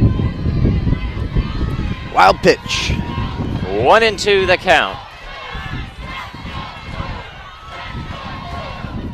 And that one is a fly ball into right, backing up Hogenrod to the track, but she's got room. And that'll end the inning. 2-0 the score now after another single run gets tacked on from a couple hits. And we head to the bottom of the 5th. Michigan down 2. They need to find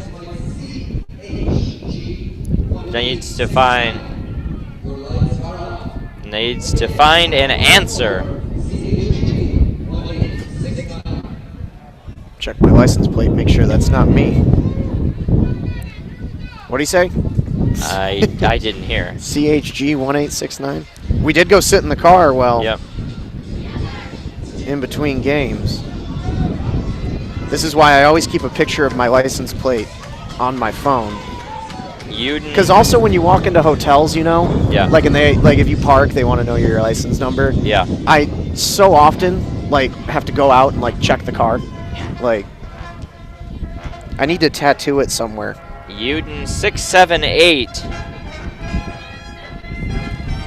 Uden, Carson, and Hogenrod here as we get going in the bottom of the 5th. Megan Good back out there. Pitch count, very solid 48 pitches. That's happened largely because of the amount of early swings that Michigan has taken.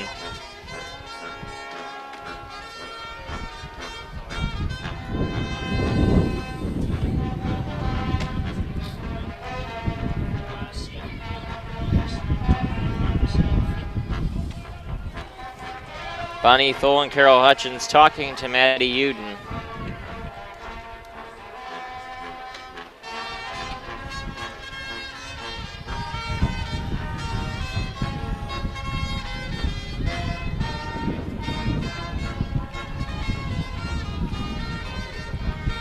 Uden gets ready to dig in.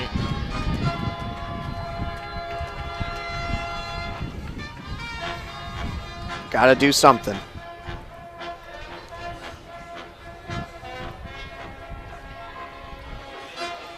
Gonna need to take some cold medicine when I get home. Some Sudafed.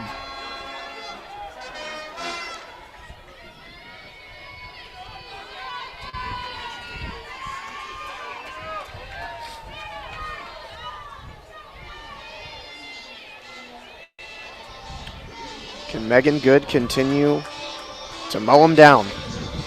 She has been at her best in this game. She has not surrendered the walks. I think this is her best start for sure.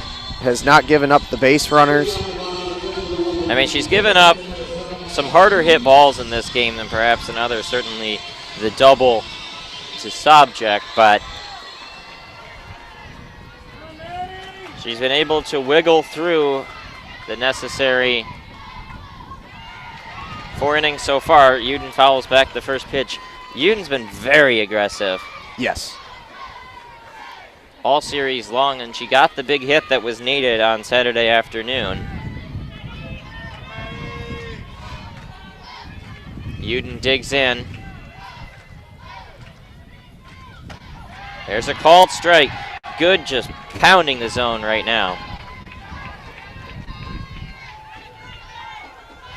and Uden steps out, takes one practice swing, then gets ready to dig back in.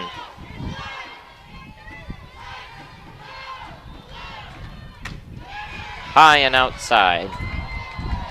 1-2. Good take from Uden.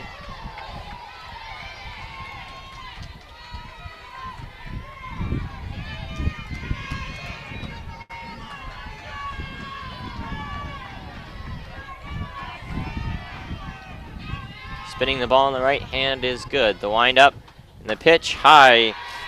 Uden, couple good takes. The count runs 2-2.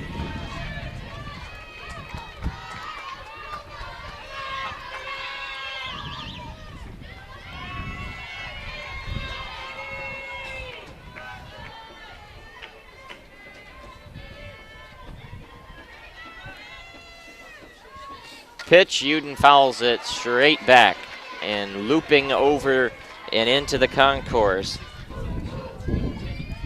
Wind has not hit us straight through it a little while, but continues to blow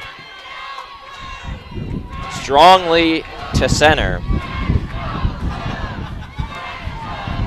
2-2 on its way high, and Uden has worked it back to 3-2 after falling behind 0-2 quickly.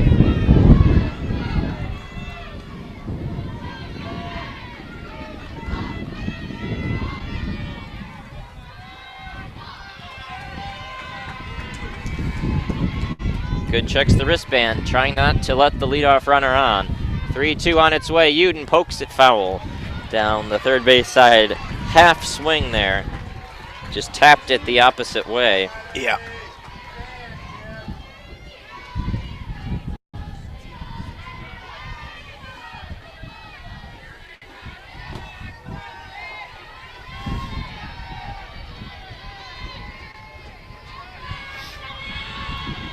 Three and two count. Great at bat from Maddie. Battling back. Full count on its way. Tap foul again. This time she pulled it down her side.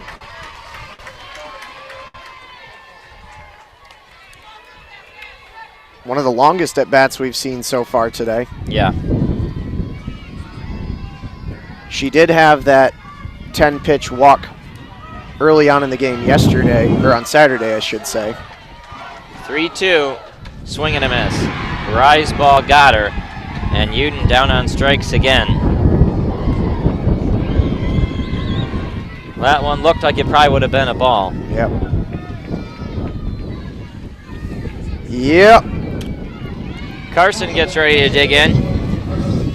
She hit a liner right back to the circle that was snared by Good for an out at first base.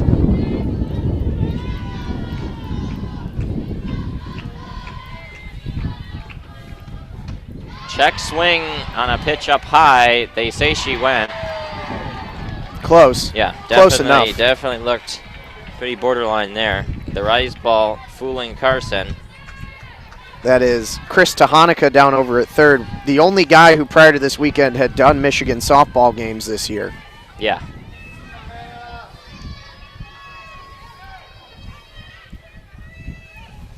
Oh, 1. High.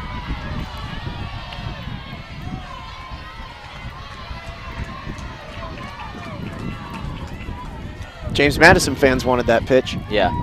It was close. Again, kind of hard to see from this angle. We've got Carson's stance blocking some of that view. 1-1 the count. Swings and hits a blooper into right. Coming on, is there a play? Yes, there is. Logan Newton charging to grab that soft one. And now Abby Skvars is going to pinch hit for Haley Hogenrod.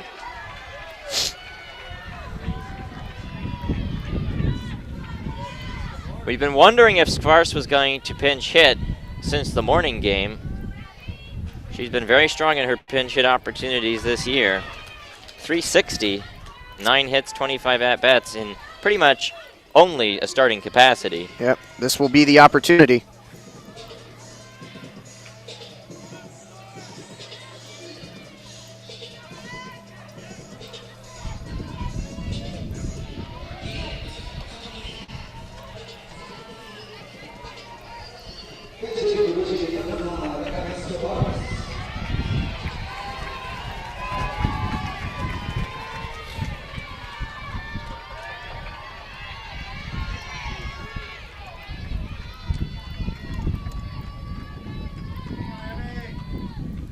First pitch, swing and a miss.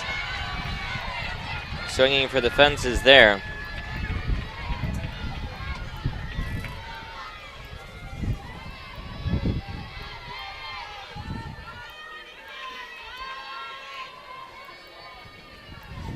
A fresh bat trying to do something here.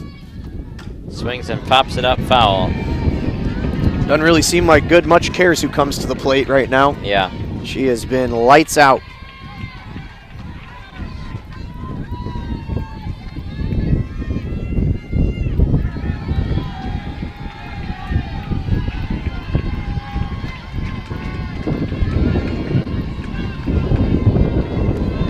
Oh, into the count. Skvars takes it at the eye level.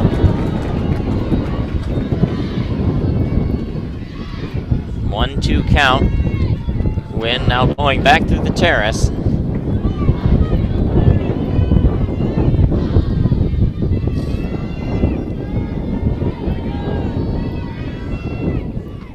Swing and a foul back.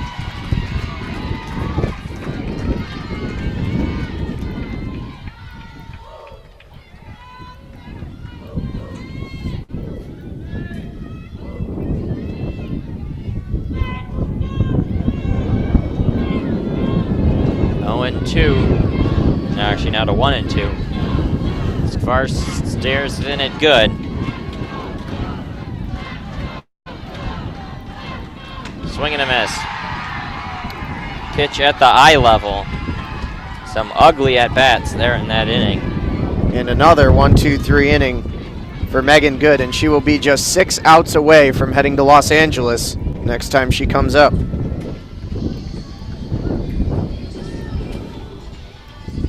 Fielders headed back out there for the 6th inning of work. Yep, head to the top of the 6th. Your score, James Madison 2, Michigan nothing. You're listening to WCBN Sports coverage of Michigan softball on the Michigan Student Softball Radio Network. 5 hits, 2 runs for the Dukes, 2 hits, no runs for Michigan.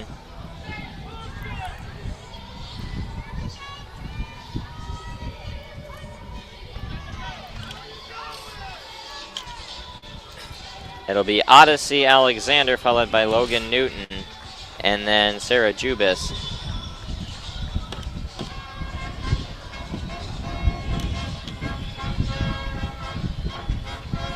Beaubien will go back out there to do some more work.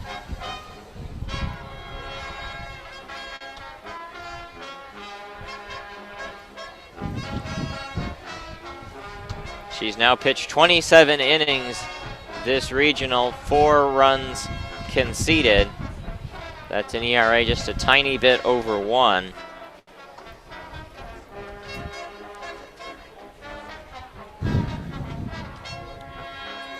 Alumni band still going at it up there. Those fans that left after the first game never really did resurface. Nope. A lot of people had to go back to work. Yeah, we're pretty empty here, especially in the outfield. And the life has been kind of sucked out of here. Well, there's not a whole lot to say right now. Yeah. There hasn't been anything to comment on in this game again. They got the one routine. The one double from Subject. And then a play at the plate, and that was about it offensively. And then defensively, Beaubien hasn't dealt with a ton of base traffic, but has just allowed another homer.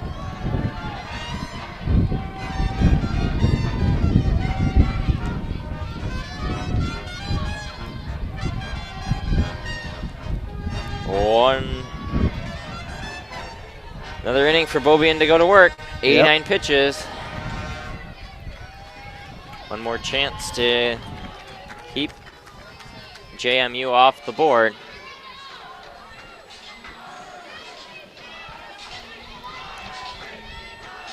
They have scored in their last 2 innings at the plate. Both the 4th and the 5th were 1 run on 2 hits.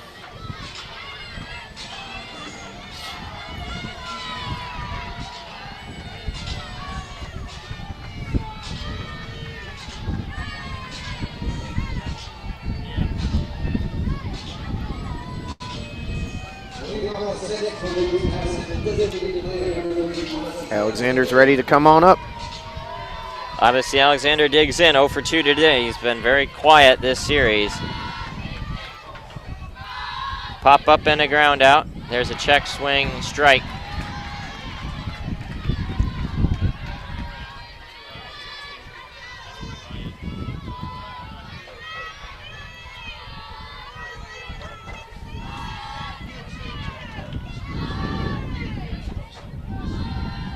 Oh, 1 high.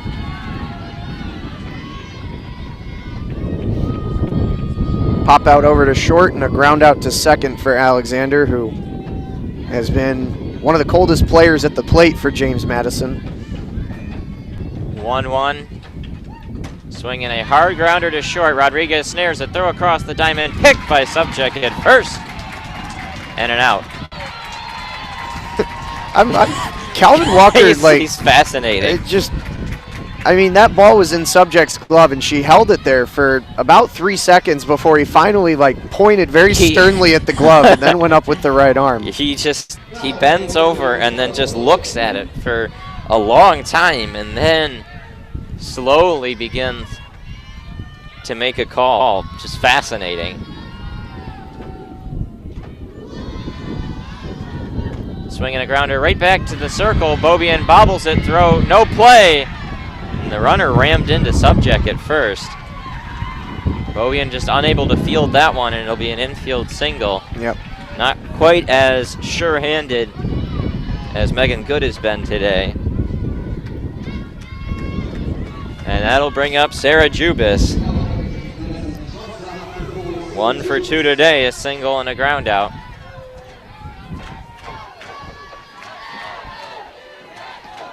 Jubis hit one all the way to the wall on what was a very long single as the changeup goes in for a strike. Yeah, this is exactly who you don't want to have at the plate with runners on base.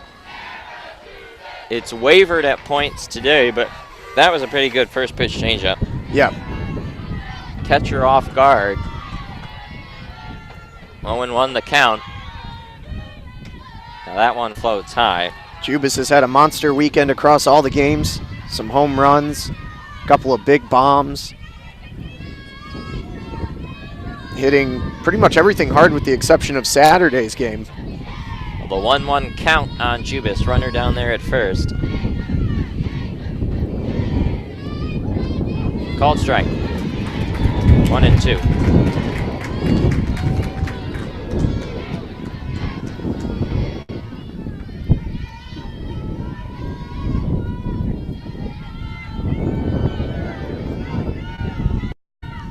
One and 2 the count on Jubis. Beaubien sets the pitch high.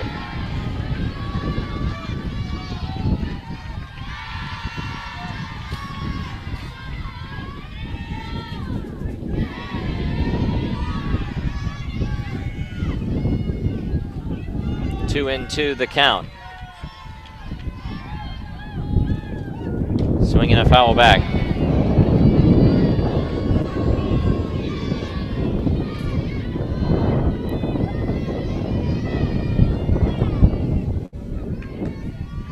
Next one, we pitch 99 for Megan Beaubien.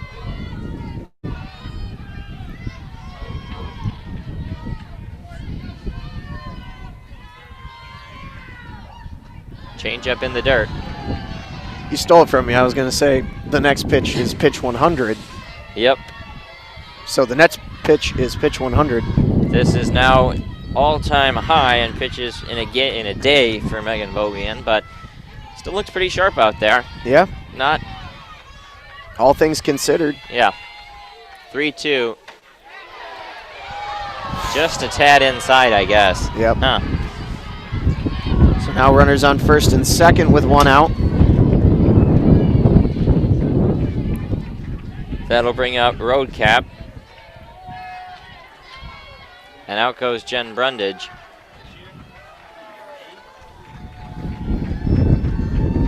Runners on as the bottom parts of the order come up. Got to get out of this inning to give the offense a chance for another go at the plate. Due up once Michigan comes to battle be 9-1-2, Rodriguez, Canfield, and Peters. So as they near their final outs, you're getting kind of to the point of the lineup that you would hope would be able to produce something. Yeah, the meat of the order will get one last shot.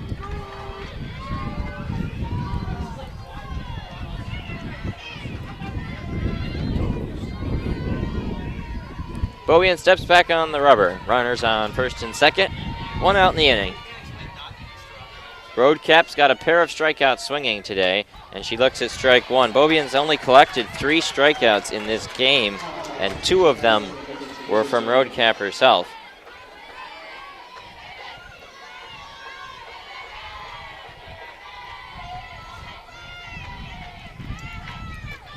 Oh, 1, swinging a foul back.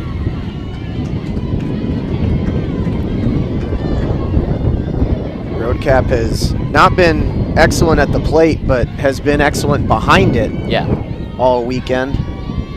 It's been the battery for every single pitch for James Madison. 0-2 the count. Swinging a fly ball to center. It's drifting back through the wind, but at Hoganrod, she makes the play and then throws it into the cutoff as the runner goes down to third on the tag up. The runners on the corners and 2 outs. It will summon Arnold to the plate, Cambria Arnold, who gunned down a runner at home. And now Hutch comes out to say something. I think they want to see if maybe she left the left bag before the catch was made, is possibly the argument.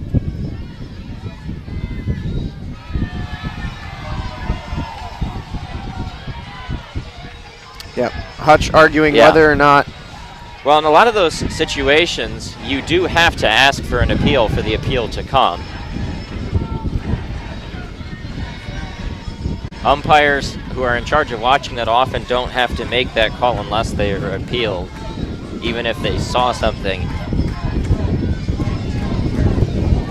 No harm in asking for it, but runners on the corners, 2 outs. Arnold at the plate, she singled past Uden into left and then scored a run when she came up in the 5th. Also was pinch ran for, and now a runner goes down to second on that one in the dirt. An off-balance swing from Arnold. It's 0-1. Big at-bat here. Yep, Jubas taking to second on indifference, so it'll be Jubas on second, Newton on third with 2 outs. That was a wind. Wind again. 0-1. Called strike on the corner. Quickly 0-2. The wind had been gone for a good bit of this game, at least at the levels that it is at now. A wind up the 0-2, swing and a miss. Off balance. Bobian gets her on the changeup, her 4th strikeout of the game. We go to the bottom of the 6th. Michigan needs 2 runs before 6 more outs are recorded to push this thing into extras.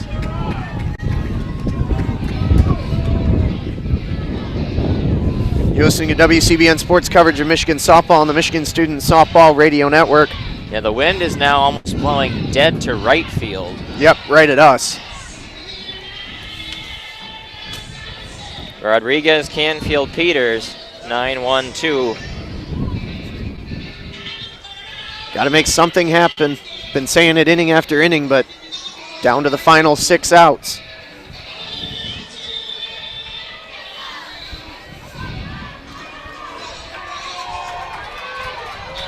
This team trying their best to stay loose. Lou Allen pumping some folks up outside the dugout.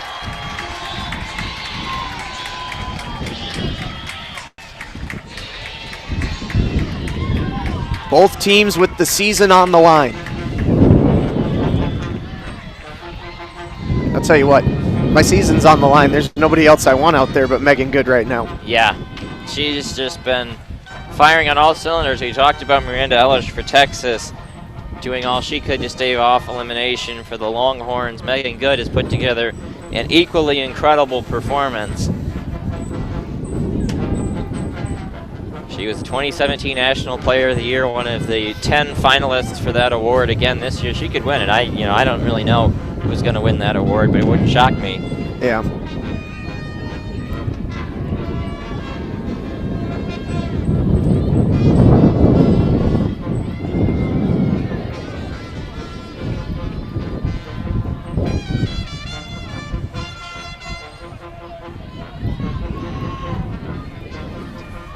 Rodriguez only had one at bat so far, and it was a ground out over to third.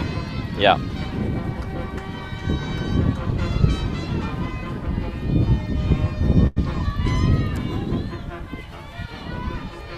Nine, 1-2.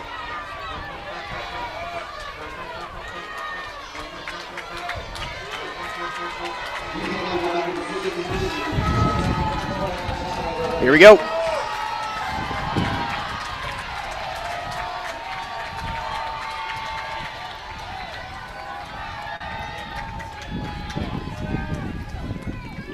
And that pitch is down in the zone.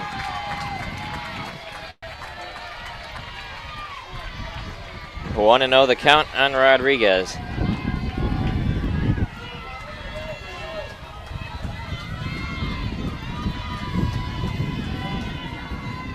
One-0 foul bat. Getting Rodriguez on would be huge here. Bottom of the sixth to bring back up the top. Although nobody has been particularly good at the plate in this game, other than Alex Subject. That is a strike. Showed bunt. Yep. Kept it held out there even though it went low.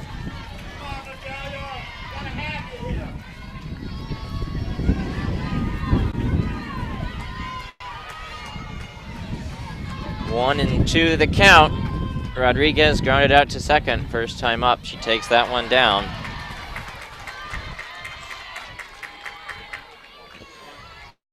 Tell if it's as cold right now as it was when we were in Madison. It's pretty cold. Yeah. That one was worse because we were wet too. That's true. 2-2 tap foul down the third base side. I think this is more roughly equivalent to the MSU football game last fall. Yeah, the The Madison game was a real hypothermia inducer. Yeah. The MSU game, like this one, was just inconveniently cold. And we were under cover for that one, too. Yeah. 2-2 the count on Rodriguez. Foul back. Fighting him off. Michigan 2 hits today in this game.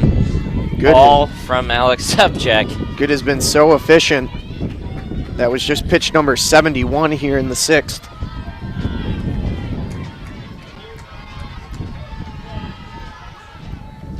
Two and a swing and a miss. Way down low. Not close to the zone. And Rodriguez just feebly hacks at it. You would think the strikeouts would go down as the number of at-bats against Megan Good has increased for these hitters, but that is now strikeout number 5 on the game for her. And 3 of the last 4.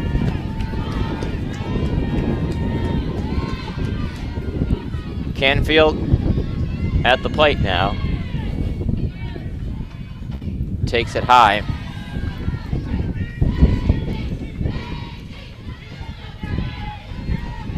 Rally's got to start somewhere. Canfield and Peters, both seniors to come up here in this inning, could be looking at their last at-bat of their careers. 1-0 strike on the outside edge. Canfield has had a dreadful weekend. A hard single Saturday. Or was it, I don't know, was that this morning or was that Saturday? I'm trying to remember. Morning. Yeah. 1-1 swing and a miss. Big cut, drop down on the drop ball.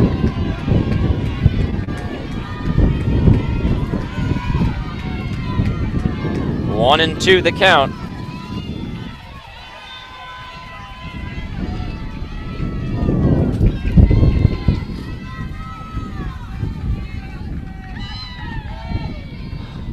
One-two on its way. She swings, lines that one into left field, a base hit. And Michigan has their base runner aboard. Lead off, or one out base runner means the tying run will come to the plate. Needed it. in the form of Natalie Peters. Good solid contact. She's hit so many balls to the left side of the infield, all on the ground. That one got up in the air but was still pulled. The first person not named Alex Subject to get a hit in this game. Yep. For Michigan. Peters at the plate. Fingers crossed, knocked on wood. Maybe this is time for a breakthrough.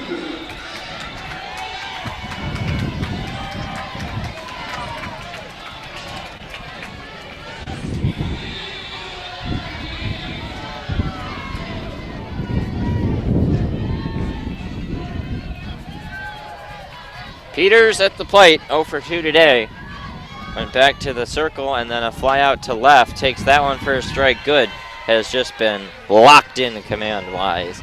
First pitch strike, hitter after hitter after hitter.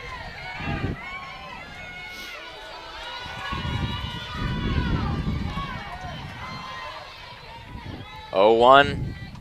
Peters pops it up foul.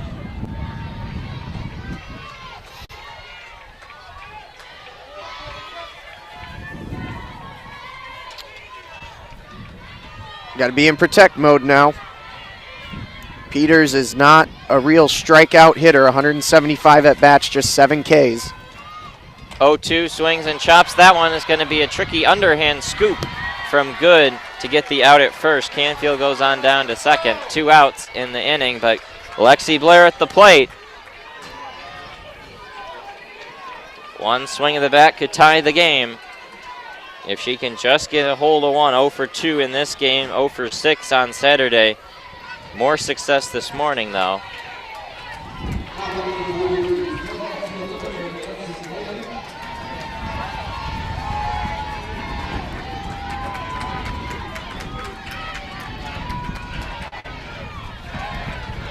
Runner on second, 2 outs in the bottom of the 6th. Michigan trailing by 2. Swinging a grounder right back to the circle. Good grabs it again.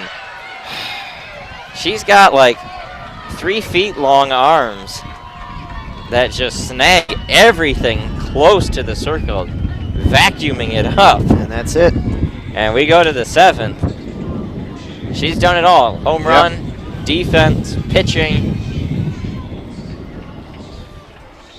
If James Madison holds on, she's the one that they're carrying all the way home. Yeah. They'll have a chance to add on to their 2-0 lead here in the top of the 7th, and then it'll be Michigan down to their last 3 outs with 4, 5, 6 due up in the bottom half. But we go to the top with James Madison leading 2-0 over Michigan, the winner to the Super Regional in Los Angeles here on WCBN Sports coverage of Michigan softball and the Michigan Student Softball Radio Network. Nyokis, File, and Gordon upcoming.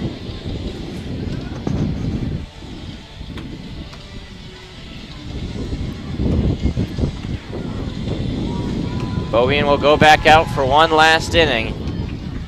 107 pitches up to this point. Yeah, it's one thing to knock everything down that's coming back at you like Bovian does. It's another to grab them all cleanly. And to make those quick transfers. Yeah. I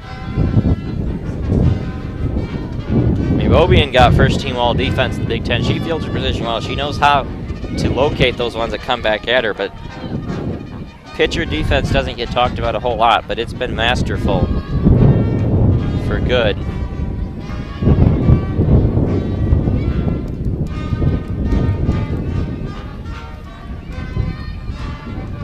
Bovian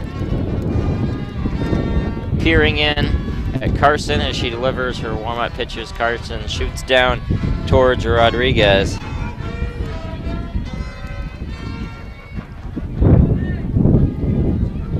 Well, James Madison might just hold on with 3 games that they had to win after that absolute classic barn burner in 12 innings on Saturday.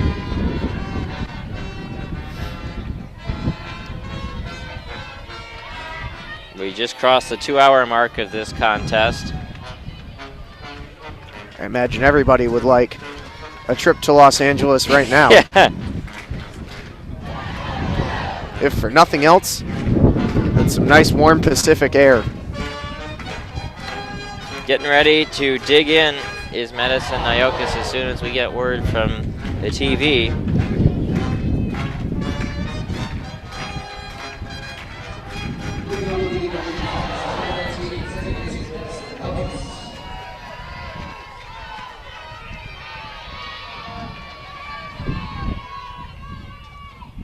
There's a foul ball coming right at us, and it lands a couple rows in front.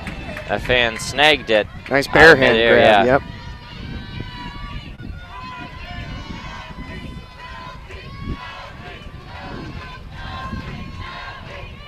Oh, 1 count on Iokis. And that one a little low.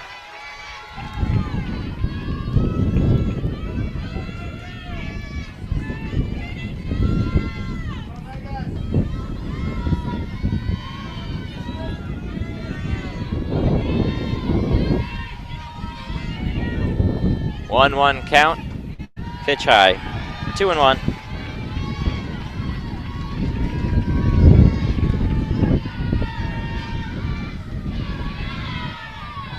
Stepping back on the rubber, spinning the ball in the left hand. Looking in at Carson, 2-1 offering on its way, swinging a glider right to third base and under the glove of Maddie Uden. And then off the wall, Lexi Blair picks it up, throws it into Natalia Rodriguez. For all the hard balls that Michigan has hit to third base, none of them have gotten under the glove like that. And that's just good solid hitting, and it gets the right spot. You maybe would have liked to see her move a tad to get the body in front of that one. Was very hard hit off the ball. But the backhand stab is one of those do or die plays. And just wasn't able to secure it. Now you think there could be a bunt laid down here by File, perhaps. Yeah, they've gotten plenty of fly balls here that would make... Here comes the bunt, laid down well. Subject throw over to first, covered Canfield. And 1 out in the inning, runner on third now. And that brings up Kate Gordon. With the power she has and the stakes as it is, the sac fly, of course, very much in play.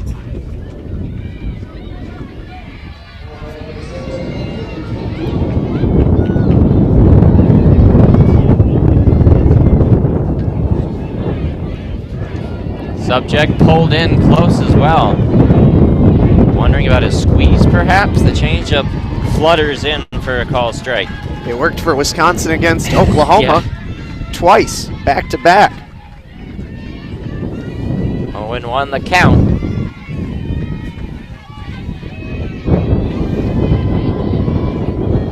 Bowie in on the rubber.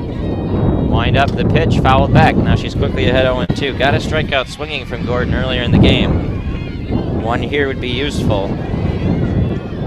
She's only had 4 here in this game.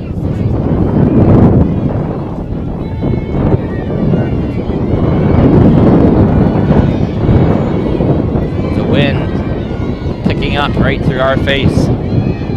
0-2, check swing. She went around, strike 3. Yep. And now 2 out. Brings up good. That's a big strikeout. Takes the sack out of play. Yep. 1 step closer to keeping this a 2-run game. Megan Good to the plate now. And that is 5 strikeouts on the game for Megan Bobie and a fistful. And she wants to talk to Carson. Good's only hit on this game was a solo shot that opened the scoring in the 4th. Hit it a long way to right field and actually split right between the grandstands. Are not going to pitch to her. Yeah. Intentional walk to face Odyssey Alexander. Who has been very bad at the plate. Yeah. A rough weekend for Alexander, and that's who Michigan wants to face.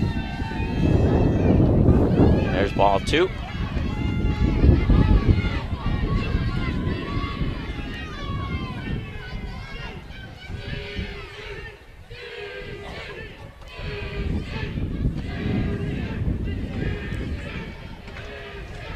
Not sure what they're chanting.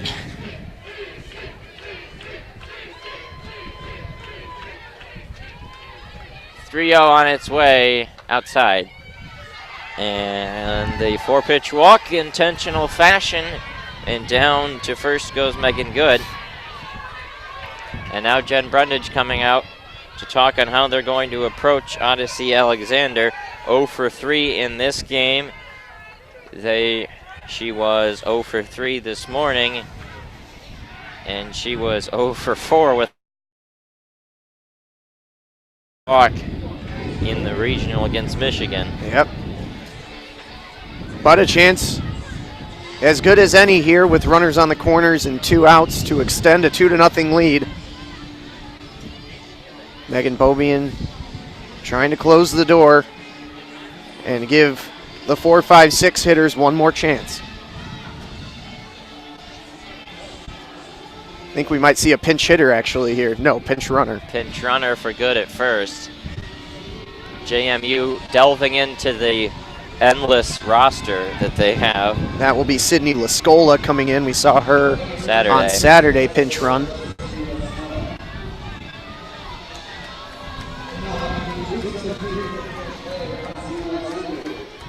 So Alexander steps to the plate. Pop out to short and a pair of ground outs for her. That pitch down and outside. Carson loves it well.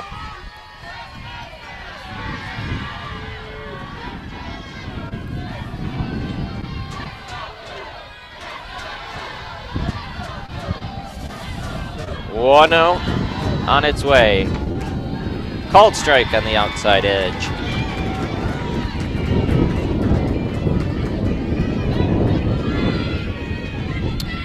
Looking forward to my heating blanket.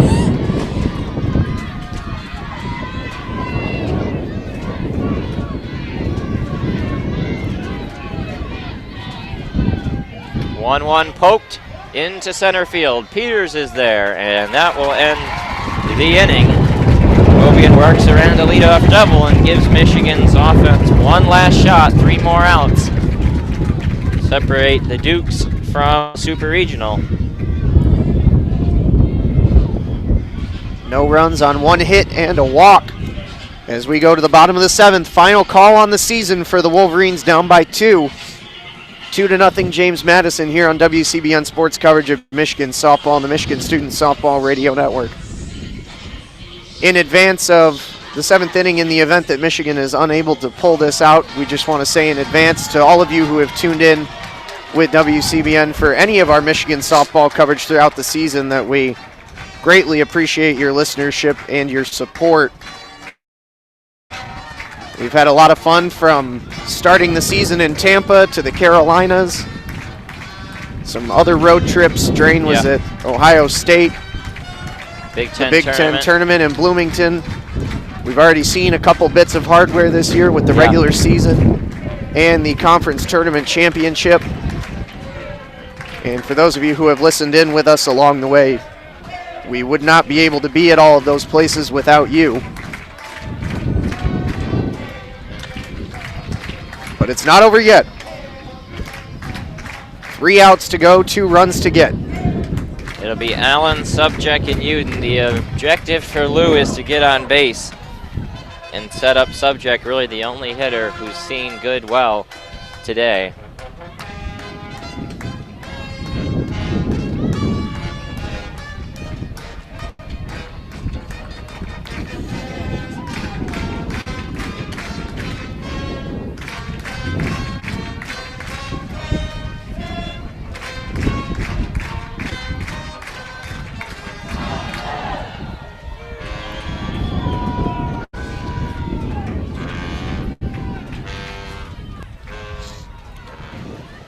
As they will have an infield meeting in the circle, will James Madison.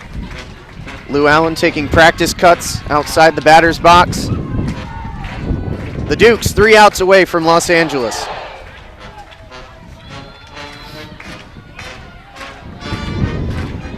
Katrina Kershaw puts on the mask, and we are ready for the bottom of the 7th. And Allen is in there, ready to go.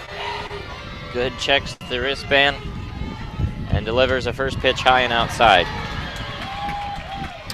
Lou had a ground out to third in the 2nd and was hit by a pitch in the 4th.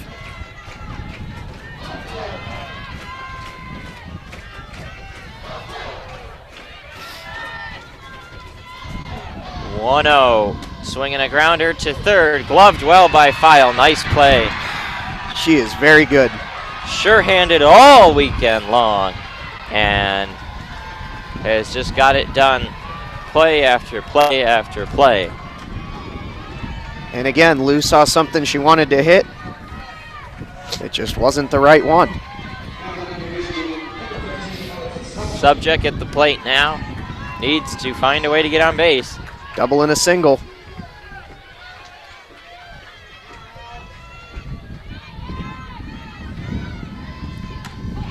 There's a called strike.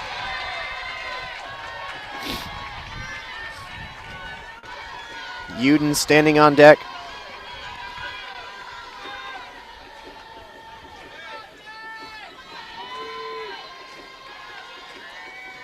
Oh, one on its way. Subject swings, hits this one to left. It's deep. It is gone. Alex Subject gets it done with a home run, and Michigan is now one swing of the bat away from a tie. Cut it in half. There's nobody in the park seeing the ball better than Alex Subject right now. And she gives Michigan some life here.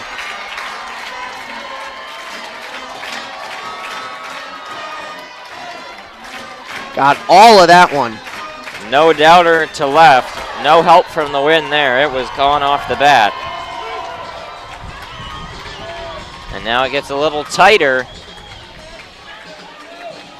Just the second run that Michigan has gotten off of Megan Good in the entire tournament. And Uden comes to the plate with 7 home runs of her own, and the power, more than enough power to make an impact, and Carson right behind her as well. Both have a lot of raw power. And Uden, as a lefty hitter, natural pull field to the right. That's where the wind is blowing. If she does it, I might lose the headset.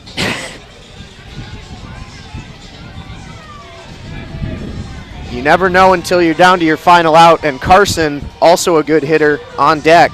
Yep. With one out. Does Michigan have a little more magic in the tank? They've made a trademark out of resiliency all season long. First pitch to Uden, swings and hits that one. It is going to drop in left field, a base hit, and the tying run is aboard.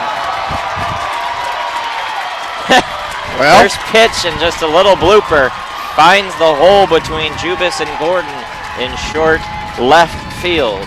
some stuff is happening. Hannah Carson has definitely had some success. Hutch and Bonnie talking shop over here. They're going to bring Jen Brundage out as well. Contemplating perhaps what they want to do with Uden at first. Thais Gonzalez is available if you wanted to go the pinch running route. I mean, Uden's pretty quick in her own right. Not a base stealer in any way, but also not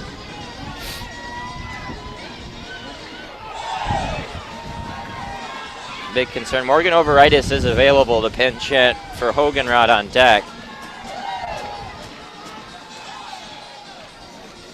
Hannah Carson looked like she might be relinquishing the bat here. Yep, it might be Morgan Overitis doing it here. And it is. As they get Overitis ready, Hutch is going to talk to her. And Nemitz has moved into the on-deck circle for Hoganrod. They like the lefties with raw power.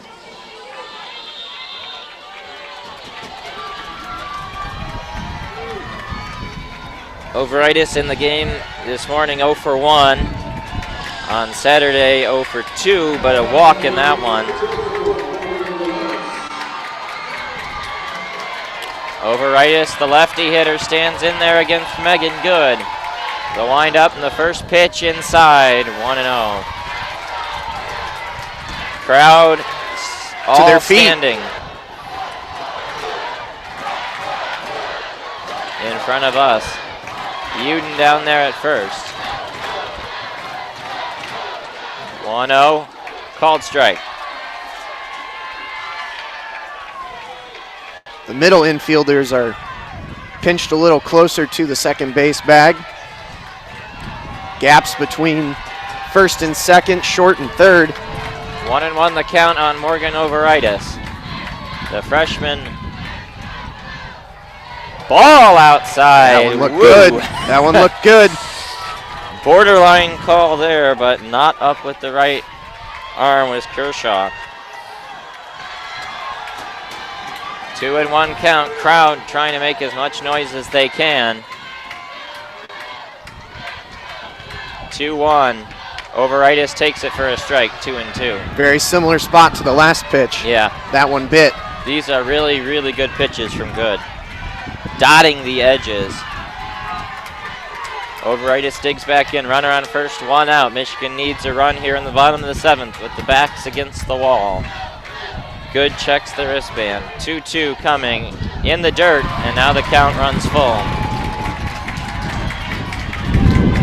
Well, again, not for want of drama. No, not at all.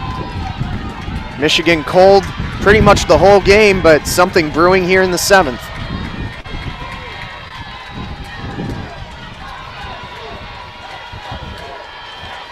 Checks the wristband. Time and now called. time called. Carol Hutchins not happy about that time call. 3-2 on its way. Overitis swings, lines that one straight away center field. Got a great piece of it. Hit it on a line, and that brings up Mac Nemitz. JMU 1 out away. Michigan down to their last out, and here's Nemitz. That might be the hardest hit ball other than the home run. Yeah. Nemitz ready to dig in. She has not had many good at-bats against Good and was not started today's game, or this one rather, after starting the morning. But we know her raw power, 5 homers this year. And again, wind blowing out to right. Just need to get under 1, and she's had some clutch hits this year. Chance to make herself a legend. This is a pretty similar situation to the one she came up in against Indiana. Put one in the gap, and a run scored from first to win the game. This one would need to score from first to tie it. Uden's got some speed. Runner on first, 2 outs. Nemitz stands in there. First pitch swinging, hits it to left, but it will drop foul off the netting.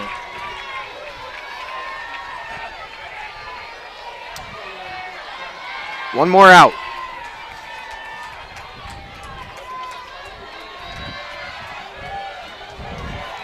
What a series this has been. Yeah.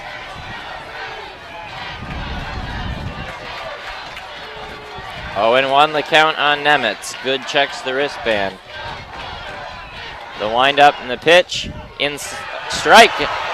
Very deep inside, and Yeah, backing away there. Nemitz tried to sell it there a little bit.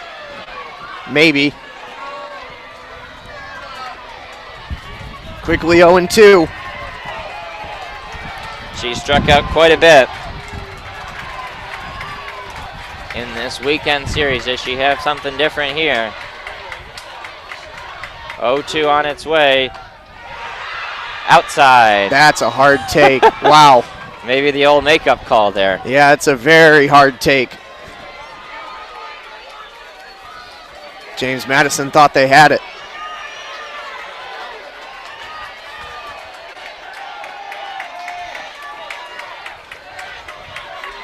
One and 2.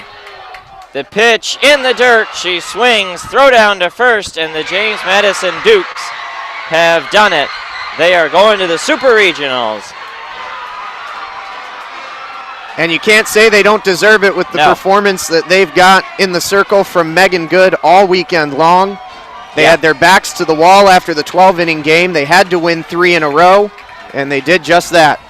Well, the reality is the committee robbed them of hosting a regional. And the only thing you can do when you get robbed of hosting a regional is to go in someone else's building and win it. And they did just that. This is an excellent team, and they absolutely deserve to go out to UCLA, where I think they'll have a really good chance to make some noise. Oh, yeah. This is a well-rounded team, a deep team, a lot of good players, and the reality is they'll lose Megan Good next season, which is huge because she's one of the best players in the country, but everybody else returns. Yeah. They will be a very, very good team next year. A young team, but that's it for Michigan this season. It was still quite the year. Again, the first time since 2015 that they took home the Big Ten tournament title. They took home yet another Big Ten regular season title, hosted the regional, and faced a damn good team in doing it. Yeah, and you know, it's one thing to lose to some of the other teams that get placed in a regional setting. It's another when you lose to a team that, in theory, you shouldn't be seeing until the Supers. Yeah. And that's the caliber of the team that James Madison is. They 100% deserve to move on. Great team. It was 3 close games, 3 well-pitched games. But all things considered, and we'll talk about this during the week, you know, if you'd gone back to when the team was 6-8, if they had accomplished all the things that they did, it would have been hard to believe at that time. Have to be proud of the way they performed this year. And they'll lose some key pieces, but they'll bring in some great freshmen, and they'll be back next year ready to go. Yep. Pitchers get older, and the rest of the hitters get older as well, more experienced. Well, that will do it for the season for WCBN Sports coverage of Michigan softball. The final game that we will have until either fall ball or next February in Tampa, presumably.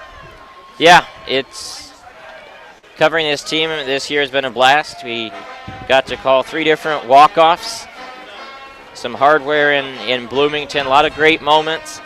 They returned to hosting a regional for the first time in 3 years. Came up a little short in this, but sometimes that's how it works. And couldn't be prouder of this team and what they accomplished this year. And again, a big thank you to all of you who tuned in with us, not only today, but throughout the season. And for me, for my final game over the last 5 years, much appreciated. We already did the big retirement ceremony, but doesn't get any easier having to leave again. So Drain will take you into the future. He'll see you in February.